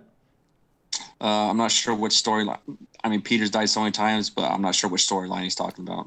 Okay, sure. And me either. Well, we're just two bundles of information on that one. Yeah. Plus, I mean, if you think about it, who really dies in comic books? I mean, Uncle Ben has actually come back recently in another Spider-Verse storyline. So, I mean, nobody really dies in comic books. There's always a way to bring him back, or it was another person in an alternate timeline or whatnot. So, I mean, they can just change it whichever way they want to. So, did he technically die? I mean, who knows? Except for Captain America. He's dead. Yeah, he's died like 5 times, though. Yeah, but he's dead to me since he's a Nazi. Right. We don't support Nazis here. Gotham City Comics says, everyone sub to Daryl's channel. He's a good dude. And you should definitely check out Daryl's channel. Absolutely. And guys, I can't tell you enough. Like, I can't stress this enough. I didn't know Daryl had a channel until just a few minutes ago because he didn't at all ask me to promote any of his stuff. It was never about that. That was just him mentioning it and me actually hearing it. So pretty cool. Definitely check it out. Like I said, once the show is over, I will update the description with Daryl's channel. So come back and give me a free view by clicking on it again just to find Daryl's channel. That doesn't actually help my metrics. It's just a joke because watch time really matters. So if you do that, do it right before you go to bed and leave the video running for hours and hours and hours. Put it on repeat. Jugdish says, dude, in today's market where people are just trying to get by, they aren't interested in collecting books for profit, maybe for the nerdish collector habits that we all have, but I think you truly forget what's going on in America. I think that's directed at you because I never forget what's going on in America. But did you want to respond to that specifically?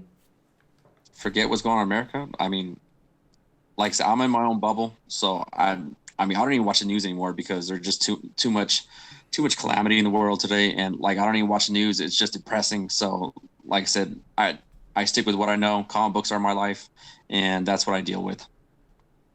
Okay, and I want to get back to that. Although he then sent another super chat that's very similar to the last one, or Justice chat, I should say. He said, "Dude, in today's market where people are just trying to get by." Sorry. No, it's okay. Maybe Mindy found out you were doing this show. That's a joke. That's a joke. It said, dude, in today's market where people are just trying to get by, they aren't interested in collecting books for profit. Maybe the nerdish collector habits that we all have. But I think you truly forget what's going on in America. Stop being pretentious was the addition to the other comment. So he sent it again with the stop being pretentious thing. I don't know that it's about being pretentious or not, but I would say that, and if I am incorrect in this, feel free to correct me. Okay. It's my show, but it literally doesn't mean anything.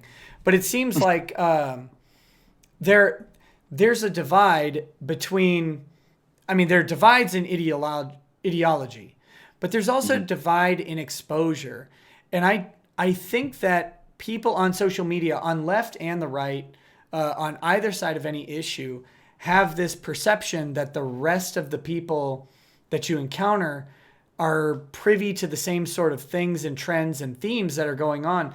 And I really don't think that's true. And speaking personally, like when I talk about, like even people I know very closely in real life outside of the internet, most of them don't, like they barely even are aware that I have a YouTube channel, which is weird because I do this every single night. And like my parents don't ever like tune in or anything like that. It's like this thing that exists somewhere in the ether. And if you're not plugged into the culture of the internet, I think you miss a lot of what's going on online. And I don't know if that's a leading indicator or a lagging indicator or what, but I do think that the internet is sort of predictive of what's coming to all the normies out there. What do you think about that? I don't even know what to say about that. I just think it's funny that you say that people don't know that you have a YouTube channel because like comics are my life, and I still get people that I know that I've known for a long time, and they tell me they're like, "Oh, I didn't know you collect comic books," and I'm like, "Dude, I've been collecting comics since I was 10 years old." I was like, "How do you not know that?" But yeah. I just feel that people are way too much on social media, and they're quick to just jump on people without even knowing the background or the truth, or they get the half truths, and they're always quick to jump on somebody. And I just think people just need to get off social media and actually interact with actual people nowadays. But that's just something that people don't do anymore. They just stay in a hole and just surf the internet and read tweets and on Twitter, Instagram, and all that, and Facebook, and then they're not actually going out and actually talking to people. Sure. All right. So the next one, Phoenix Lord Asserman says, One More Day was 2007. Peter and Mary Jane sold their marriage to Satan to save Aunt May. Did that happen? Like, is that a real? Yeah, that is true. Yeah. What? Yeah, that's true. Yeah. So in the One More Day storyline, and that's where they basically redid the whole Spider-Man storyline, was I guess to bring back things that the way it was beforehand, they had made a deal with Mephisto. Mephisto is like the devil type character, Yeah. and then so that's how they like rehashed the whole Spider-Man storyline, and they made up a new one after that. I totally forgot about that. So it said, yeah, he died to a lot of fans then. That seems like that's what's funny to me is so this is the periodical problem, right? When you've got any ongoing series, especially one as long running as like a Spider-Man, a Captain America, a Superman, that's released like weekly, is that you run into the soap opera issue. Like eventually everybody's going to have a brain tumor and amnesia. And that's going to be a driving storyline. That's like, oh, well, we sold their marriage to Satan. I mean, are you kidding? Like what realm should that ever even enter the Spider-Man universe? Right. What a weird. So I think the problem with that is that these characters, like you said, Spider-Man, Superman, Captain America, have been around for so long.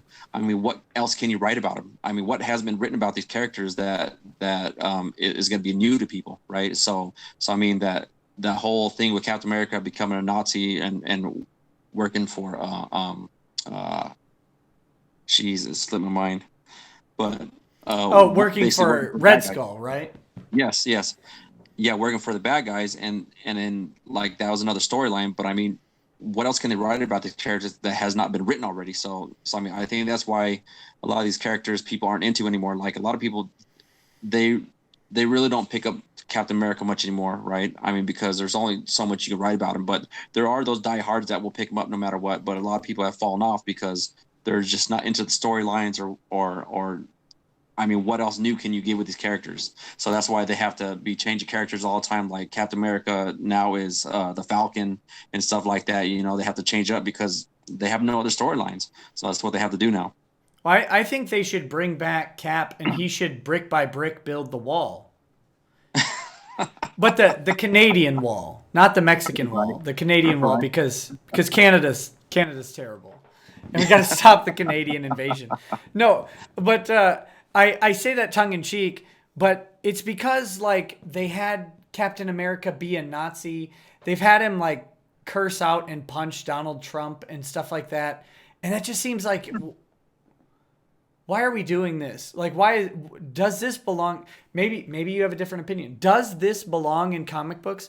Like, is Captain America an appropriate vehicle for commenting on the current president of the United States?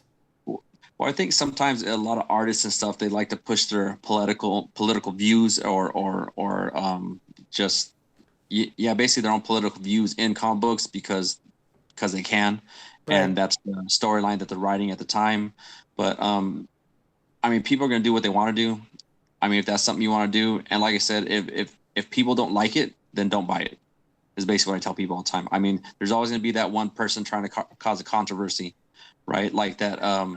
One artist, Ardian Sayouf, he had put a Muslim type of thing in one of the comic books. I can't remember which one it was, but there was a huge controversy over that, and that was something of his own views. Of course, he started backpedaling after it came to light, and Marvel and other people found out about what he had put in there. It was some type of Muslim propaganda. I can't remember what it was, but like that was a huge controversy. But that was just something that he felt he had to hide into the comic book, and people found out about it. So I mean, a lot of people like to push their own political agendas in comic books, which I feel like they shouldn't. But like I said, then again, if I don't want to read it, then I'm not going to pick it up. Okay. What about that? I don't remember the guy's name because, guys, I'm so bad at this. I apologize. Neil Gaiman's artist or whatever did a comic book that involved, what was it, like a kid or a person, or I think it was a kid with a suicide vest or whatever, and he goes into a library or something and changes his opinion, and then that recently was just maligned as like horrific, hateful garbage. Have you been following that at all? No, I have not. I didn't even know about it, actually, to tell you the truth.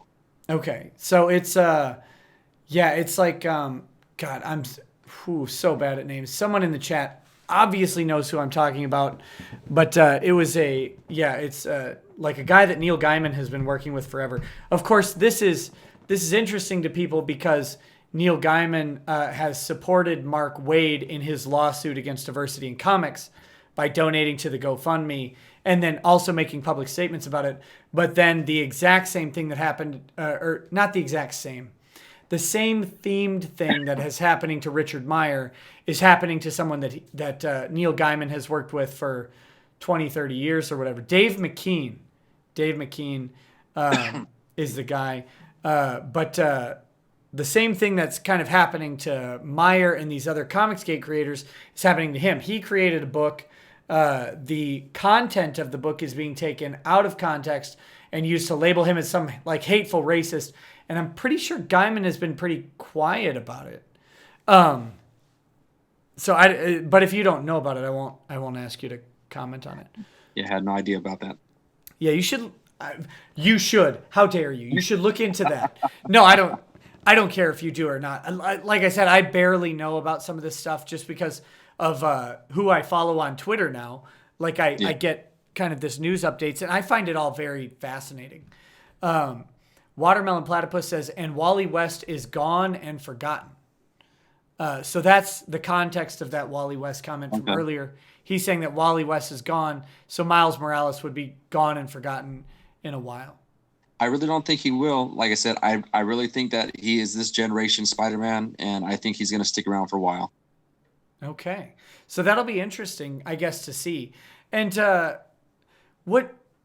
this is kind of the interesting problem, like maybe they'll call it the Parker problem, like in some pretentious college class, like 50 years from now, where like say Miles Morales does go the way of being gone and forgotten. And then they go back to like they resurrect Peter Parker, or they bring in a Peter Parker from a different Spider-Verse, or they just switch Spider-Verses to the one where he's still alive. Will that be a phenomena of things like will Riri go away and we go back to Tony Stark? And if they do that, is that okay? Is that indicative? And this is an opinion thing for you. Is that indicative of like a temporary character's success or failure? What do we do there? What do we do with that information? So, I mean, I do see characters that they try to put in the spotlight that just fail, and then they just go to the wayside and people forget about them. The thing with Marvel is I think that they just try to just push characters out there, see which ones will stick and see which ones get popularity. I mean, for instance, they made the Weapon H, right? Weapon H was a Wolverine Hulk hybrid that they had made, and so he was popular for a little while. All of a sudden, now his books are tanking, and people are just pretty much not paying attention much anymore. But I just think that Marvel really throws characters out there just to see what'll stick. And they've been doing this a lot lately where they've been melding characters and seeing if their popularity gets out there. And then they'll keep printing books on it. But if not, then they just throw them the wayside and don't deal with them anymore. But yeah, there's been a lot of characters that they do have popularity for a little while. All of a sudden, people just forget about them like a few months down the road. And I think a lot of it has to do with the storylines. If the storylines aren't good, it doesn't keep people's attention, and so they'll move on to a better storyline and just forget about the character. And I just think it's just what Marvel's doing is they're just trying to throw characters out there to see what'll stick. So let's say Miles Morales. You predict that Miles will be around for a while, but let's say Miles Morales in 6 months is gone, like because people don't respond. For example, hypothetical. Yeah. Is that Marvel being racist then if they go ahead and switch back to Peter Parker? Like, are they standing by like not their convictions? What does that mean for the industry? I'm kind of curious. Like, I don't know how to gauge that because my perspective is, if a character isn't succeeding, get them the hell out. Like, don't make something that isn't selling. But, yeah, exactly. But they've set themselves up as these like arbiters of moral good. So if they can't sell a minority character, for example, or a trans character or a gay character, like and I'm pretty sure Gay Iceman failed really hard come issue 2, 3, and 4. If I know what happened there. So then if they go back on that, do we then get to say that they're not standing by their convictions, they're bigots, they're hateful or whatever? Or is that just Like, should we leave him alone? What do you think?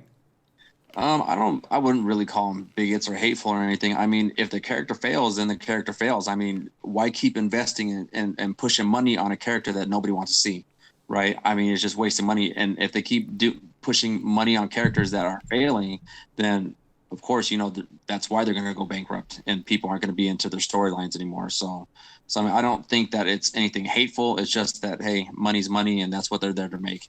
I don't think you understand just how important it is for Marvel to tell us what is the right type of character, what is the right color, and what is the right gender. So we'll see. We'll see. I'm kidding, of course. Not kidding at all. Yeah, not kidding at all. Not 1 second. So right. So I mean, time will tell, and it'll tell if that person is going to stick around or not. But I mean, I can't predict the future. I'm just basing it on like what I see. Right, to where I think that he'll be a popular character for a while. Okay, let me make a prediction. When Marvel is broke in 2022 and Trump has re-won the election, Captain America will rise from the dead and throw Miles Morales over the wall that Marvel wholeheartedly endorses before Disney sells them. Probably. I kid. No, I don't think Marvel would ever do that. Bagel Goose says, within the law macaw, does this guy think eating booty is mealy AF? Well, what say you, Daryl? How are you on eating booty? That's not my cup of tea. I mean, that's what you like. That's what you like. I'm not gonna tell people what they can and can't eat, but if that's what you enjoy. What am I, a dietitian? Yeah, go and eat that buffet if you want. I mean, that's fine. No, it's only a buffet if it's that She-Ra character that's fat now.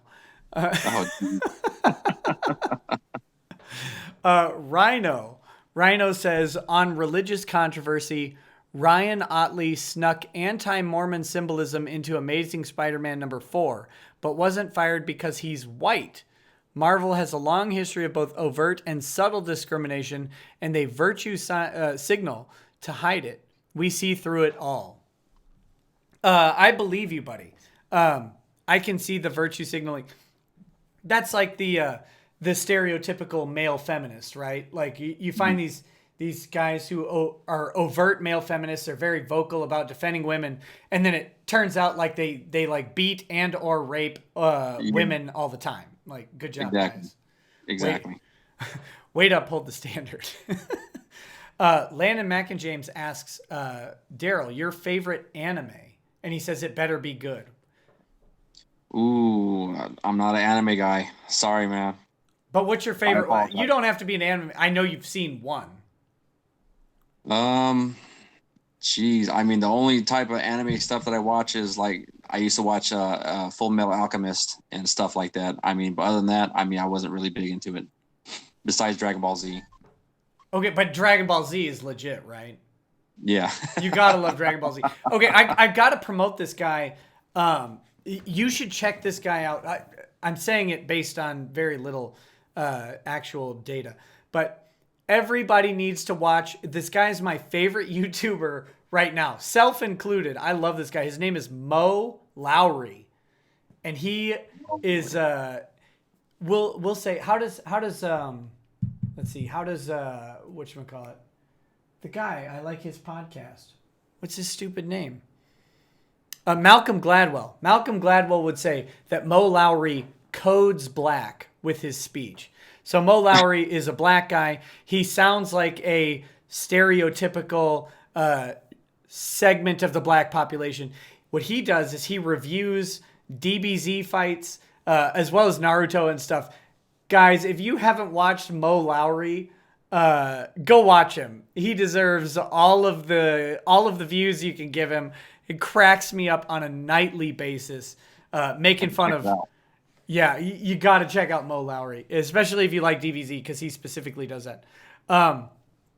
Watermelon Platypus asks, why keep pushing failed characters? That's a good question. Well, like what failed characters is he talking about? I mean, there's a lot of failed characters out there. Maybe they have them coming up in a storyline later on to where he might become more popular. But like I said, if they have a character that they're pushing money into that isn't selling well, they pretty much kill that character off or just put him to the wayside. So I don't know what characters he's talking about. Yeah, me either. I don't know. People always have, yeah, I never know which specific ones people are talking about. Dr. Manhattan Jr. says, Captain America Nazi thoughts. We kind of covered this earlier, but what do you think about, aside from the whole, what else are they going to do? Yeah. That one, that was before I started covering comics on YouTube. In any sort of way. I only saw it because it hit like major, like this is such a radical shift of who Captain America is that it hit major news publications. And yeah. I think that was the biggest misstep, the biggest misread Marvel could have made, because I like, of all the characters, comic books, I love Captain America because he's unapologetically American. And not just American, like 1940s American.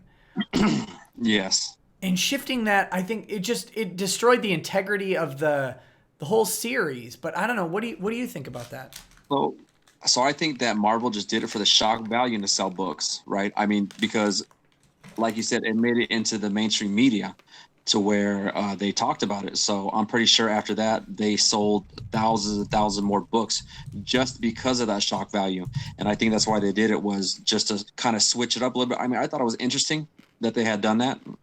But eventually it became a stupid storyline. But like I said, I just think they did it for the shock value and to sell books. I mean, that's what they're there to do. They're there to sell books, right? So, I mean, that's where the bread and butter's at. So the more people they get talking about it, the more people will buy the books, and in return they make more money. So I mean, I don't blame them for that shock value, but all in all, in the end, they made a ton of money off of it.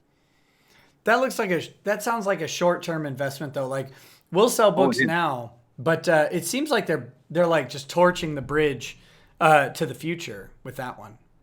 Yeah. So like I said earlier, that I think Marvel needs to start spending more money on their comic book side versus their movie side. I mean, they're doing great on the movie side, but in that, I think that their comic book side is suffering because they don't take the time to spend time and find out what people want and what people want to read, and just things that people enjoy, because they're just focused on their money maker, which is movies right now. But they do need to realize that the comic books are what makes those movies, so they need to start focusing on that again. Hopefully one day soon. And I want to hit a couple more of these chats real quick, but I do want to talk about that comic book movie thing. My nose is like red. I'm drinking too much apparently. That's, by the way, I drink whiskey and today rum mostly, but that's what I do while I stream, because what better job is there than drinking while you work? And right. I can't do that when I'm actually representing clients, which is depressing but true. Okay, so a couple chats real quick, and then I want to talk about that whole. What were you just saying? My brain literally turned off. About the whole Nazi thing about Marvel selling books. Selling books, yes, but there was something about the movies. Yes, okay, that I got it. My question is back. Let's see. There's one more chat. G. Willow Wilson says, Mark C says G. Willow Wilson was the creator who censored Dave McKean's book. We have named them Echo Echo Echo. I don't know if that's racist or whatever. I don't know if G. Willow Wilson is an echo or not. I don't even get the echo meme, but we're gonna use it anyway. I'm gonna use echoes on only white people, because then I know it'll be ironic. Let's see. One guy asked me, he doesn't have a credit card for a super chat, and I happened to see it. He says, point out that Captain Marvel Iceman has been relaunched multiple times. Yeah, I mean, we've kind of talked about that though. So Iceman and Captain Marvel have been relaunched multiple times, but we were talking about that. That's kind of the problem with a periodical that's been going on for years and years and years, is eventually, what do you write about? You've got to relaunch the story. You've got to re-envision the character in some way. The question, so that's let me mold this into my question. Since there's no super chat, this is mine. No, molding this into my question. Okay, so given the idea that we have to relaunch characters every so often because you've got a successful IP, you don't want to just throw away Captain America or Captain Marvel. You don't want to throw away a Superman. You know they're going to make money. So you have an obligation to relaunch and re-envision them in some way. What level of shift is acceptable? Because both you and I have expressed that maybe the Bobby Drake shift of him being gay is probably a bit too far. Yes. But how different do they get to be? Now, I know with Spider-Man, for example, they went from Spider-Man, having like built-in web shooting things, or maybe they went the other way, but like he had like a can, like of silly string that worked. And then like Miles Morales has different abilities. He can turn invisible. He can electrocute people. He's got like some electrical thing built up. So there's some different powers that have come in, but of course he's also he's a different character in general. But like just kind of going off that theme, how far do they go in rebooting? Like what is an acceptable boundary?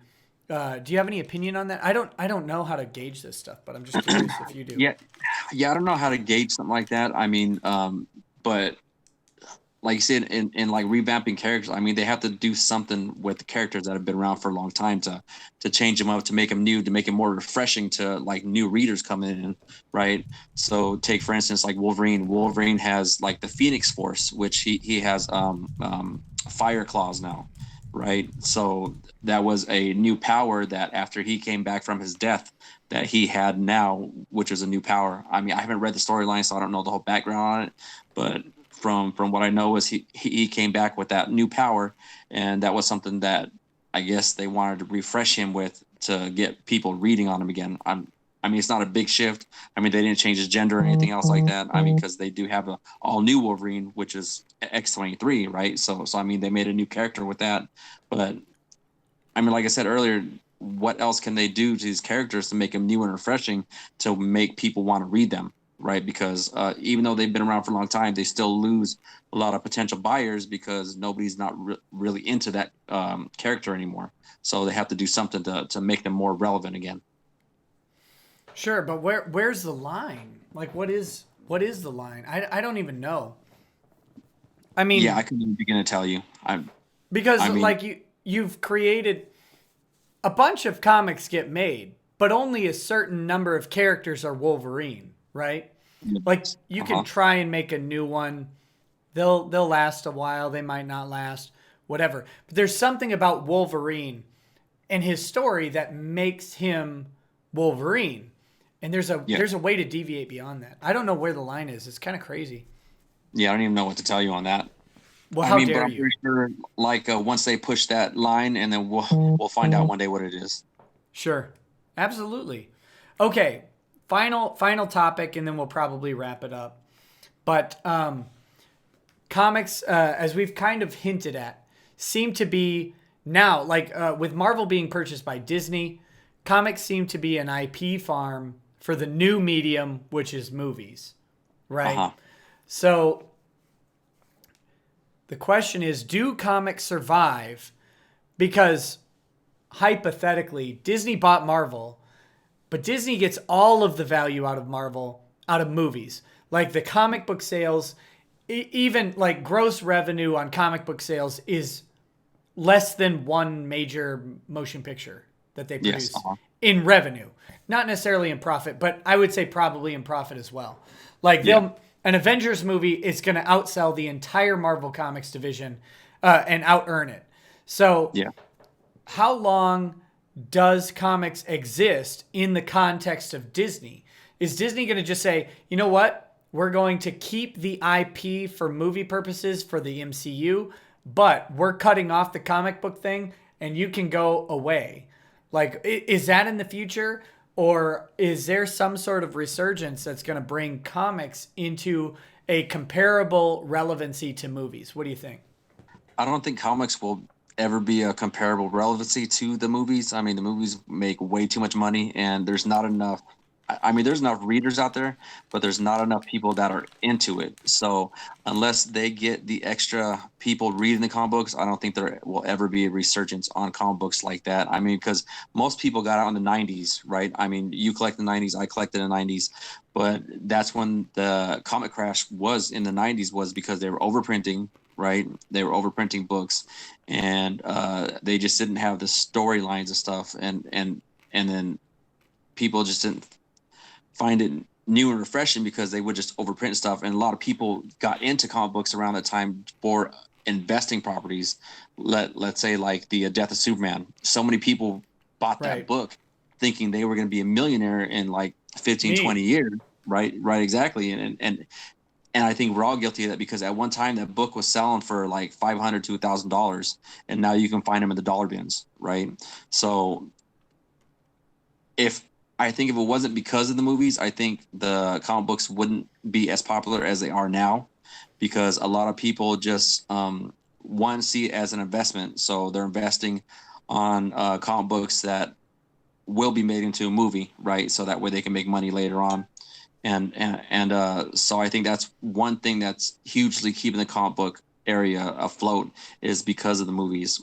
But I think if we didn't have the movies, we'd probably still hitting another crash like back in the 90s, because there's way too many variants out there. Like I said, it's a flooded market to where you'll see a variant selling for $50 this month, and then next month you'll see it for like $5 or in the dollar bin like 5 months from now. Right. So I think that's the only thing keeping us afloat. So here's the question. Okay, so we've seen MCU actually take some hits, especially the Netflix ones, right? Luke Cage is gone. Daredevil's gone. Jennifer Jones is gone. The only one still there right now, as far as I know, is Punisher, and that may be gone, or it may not survive after the second season comes out. Oh yeah, what is it? The Iron Fist is gone as well. Yeah. So I thought Jessica Jones was. They're currently filming the new season for Jessica Jones. Oh, that one's still on. She may be gone after that. Yeah, she may be gone after that. I think it's just because Disney's starting their whole streaming thing up, and then they don't want to re-up a contract with Netflix and then give them their property when they could do it on their own. And I think I read somewhere that Netflix had a clause in their contract also that if they don't do the shows anymore, nobody can make a show of that for 2 years, I think somebody was saying to me. So, but I really just think because Disney's making their own streaming content, I think that's the reason why all those got canceled. Probably. I hadn't read about the contract issue. That's kind of interesting. Maybe I can find a copy of that. Yeah, I had read that somewhere, either some news outlet on the internet or somebody was talking about. I can't remember what it was, but I remember reading it somewhere. Okay, but that said, the headline I saw on my stupid Alexa home thing the other day was Aquaman embraces diversity, which to me, based on the performance of other things that quote unquote embrace diversity, I'm pretty sure Aquaman's going to tank. It'll have a big opening weekend, and then I think it's probably going to go toast. If a news article is saying it embraces diversity, I'm automatically thinking it's going to be an economic failure, because they're focusing on the wrong thing. They're not focusing on the story. They're focusing on what the looks are, the optics, right? Yeah. Okay, so my question for you then is, do companies like Disney, do companies like Marvel, I mean, because so far, MCU leading up to present day, with like the Avengers movies, with Iron Man and all that stuff, they haven't done what the comic books have done. They're telling the classic stories. They might sneak in some sort of diversity thing here and there, but it's not apparent on the screen in any sort of noticeable way. We're getting like the classic story. The Infinity Gauntlet is what, 94, something like that. Something like that. So you're getting this sort of like more classic feel, these very popular stories. They're not taking the high risk social justice approach. When they start to delve into that, I was going to tie that in with Daredevil season 3. I heard was kind of heavy on the social justice stuff, and it failed. But if it's contract issue, that kind of is moot. But with this Aquaman thing, I'm kind of worried about what they're doing there. Is there any sort of is there a correction that comes from that where they say, okay, these classic stories are selling well. When we try and push diversity, the movies tank or whatever. Does the comic book industry then get repercussions from the movie industry? What do you think on that? Oh yeah, I'm pretty sure they do. I mean, just like pushing the diversity in comic books too, a lot of people get upset, right, to where they just don't want to read it anymore. Just like the whole Iceman thing. I know a lot of people that it turned them off to that character to where they just didn't want to read anymore. And I'm pretty sure that if the movies start doing that, there's going to have repercussions on the movies and the comic books also, right? But if you have just a great storyline to where they tell the classic storyline, I mean, because that was my whole thing was with especially in Infinity Gauntlet or Infinity War was because it basically told the story that I read when I was a kid, right? I mean, right. They just switched it up a little bit because of the whole licensing of characters and stuff like that. But I mean, other than that, they basically told the story that we read when we were kids. So I mean, I think that's what kept it so popular was because they still base it off of the books that we read, and then for us to see the characters that we knew when we were kids on the big screen to me is so awesome. So I mean, I'll keep watching them as long as they keep with the storylines and stuff like that. I mean, they can veer off a little bit because they have to, because they need to tell a story, and I understand that. But then when they start doing the whole thing basing off of diversity and all this and that, then yeah, I think it's gonna turn off a lot of fans. Yeah, I think so too. Well, let me read through. We've got 2 more chats, and then I think we'll wrap up. Okay. Marsupial Gamer says Marvel isn't trying to sell books. They push failed characters only to virtue signal. They despise their customers because they're mostly white males. They made Cap a Nazi because they hate America, and they hire talentless hacks for virtue points. Well, there you go. That's his opinion. That's just like your opinion, man.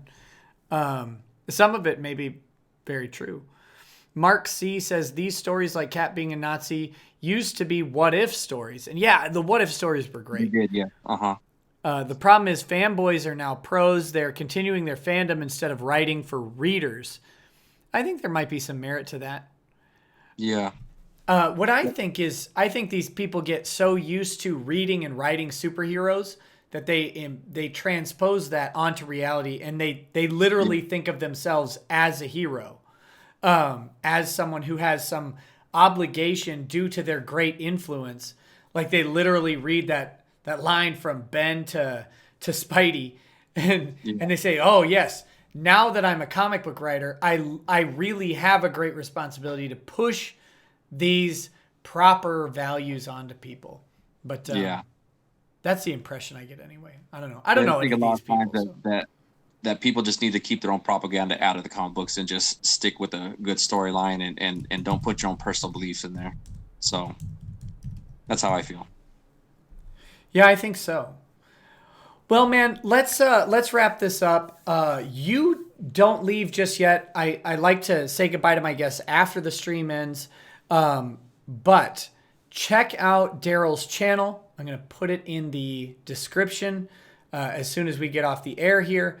Is there anything you want to talk about as like, I'll give you the final word as a guest, and then we're going to blank this out, and I'm going to go upstairs and fall asleep in a bowl of ice cream. Sure. I just like to thank you for having me on tonight to give my side of my story. Normally I wouldn't do something like that, but when somebody's attacking me personally, like I said, if that person is willing to say that to you about me, I'm pretty sure they told a lot of other people. And like I said, normally I've kept quiet about this for years, and this is the first time I've really spoke up about it. And I will have a recap on my own channel about it, but like I said, I really appreciate you letting me on the show and giving my side of the story and giving my truth to the story. And I really appreciate it. Thank you. Of course, man. I appreciate you coming on and reaching out to me to do it. And again, if there's anyone out there that has ever been maligned by someone on my show, certainly reach out to me. I can only have you on if you let me know you exist. I'm very glad that you did. I've enjoyed our chat very much. So thank you all for watching and hanging out with us as well. I appreciate all of the super chats and justice chats that came in. Thank you for your candid questions and candid comments. And thank you for interacting in the non-monetized chat as well. I appreciate that very much. Keep watching. I'm hoping tomorrow we will have Cecil and Yellow Flash on for a drinking and just a fun, laid-back stream. I don't know if that's going to happen or not. I haven't gotten confirmation yet. I'm hoping that will happen. If not, there will be something else because Friday is Friday. But thank you all for joining us, and you guys have a good night. And make sure you check out Daryl's channel, and we'll talk to you soon. Peace. Appreciate it. Thank you.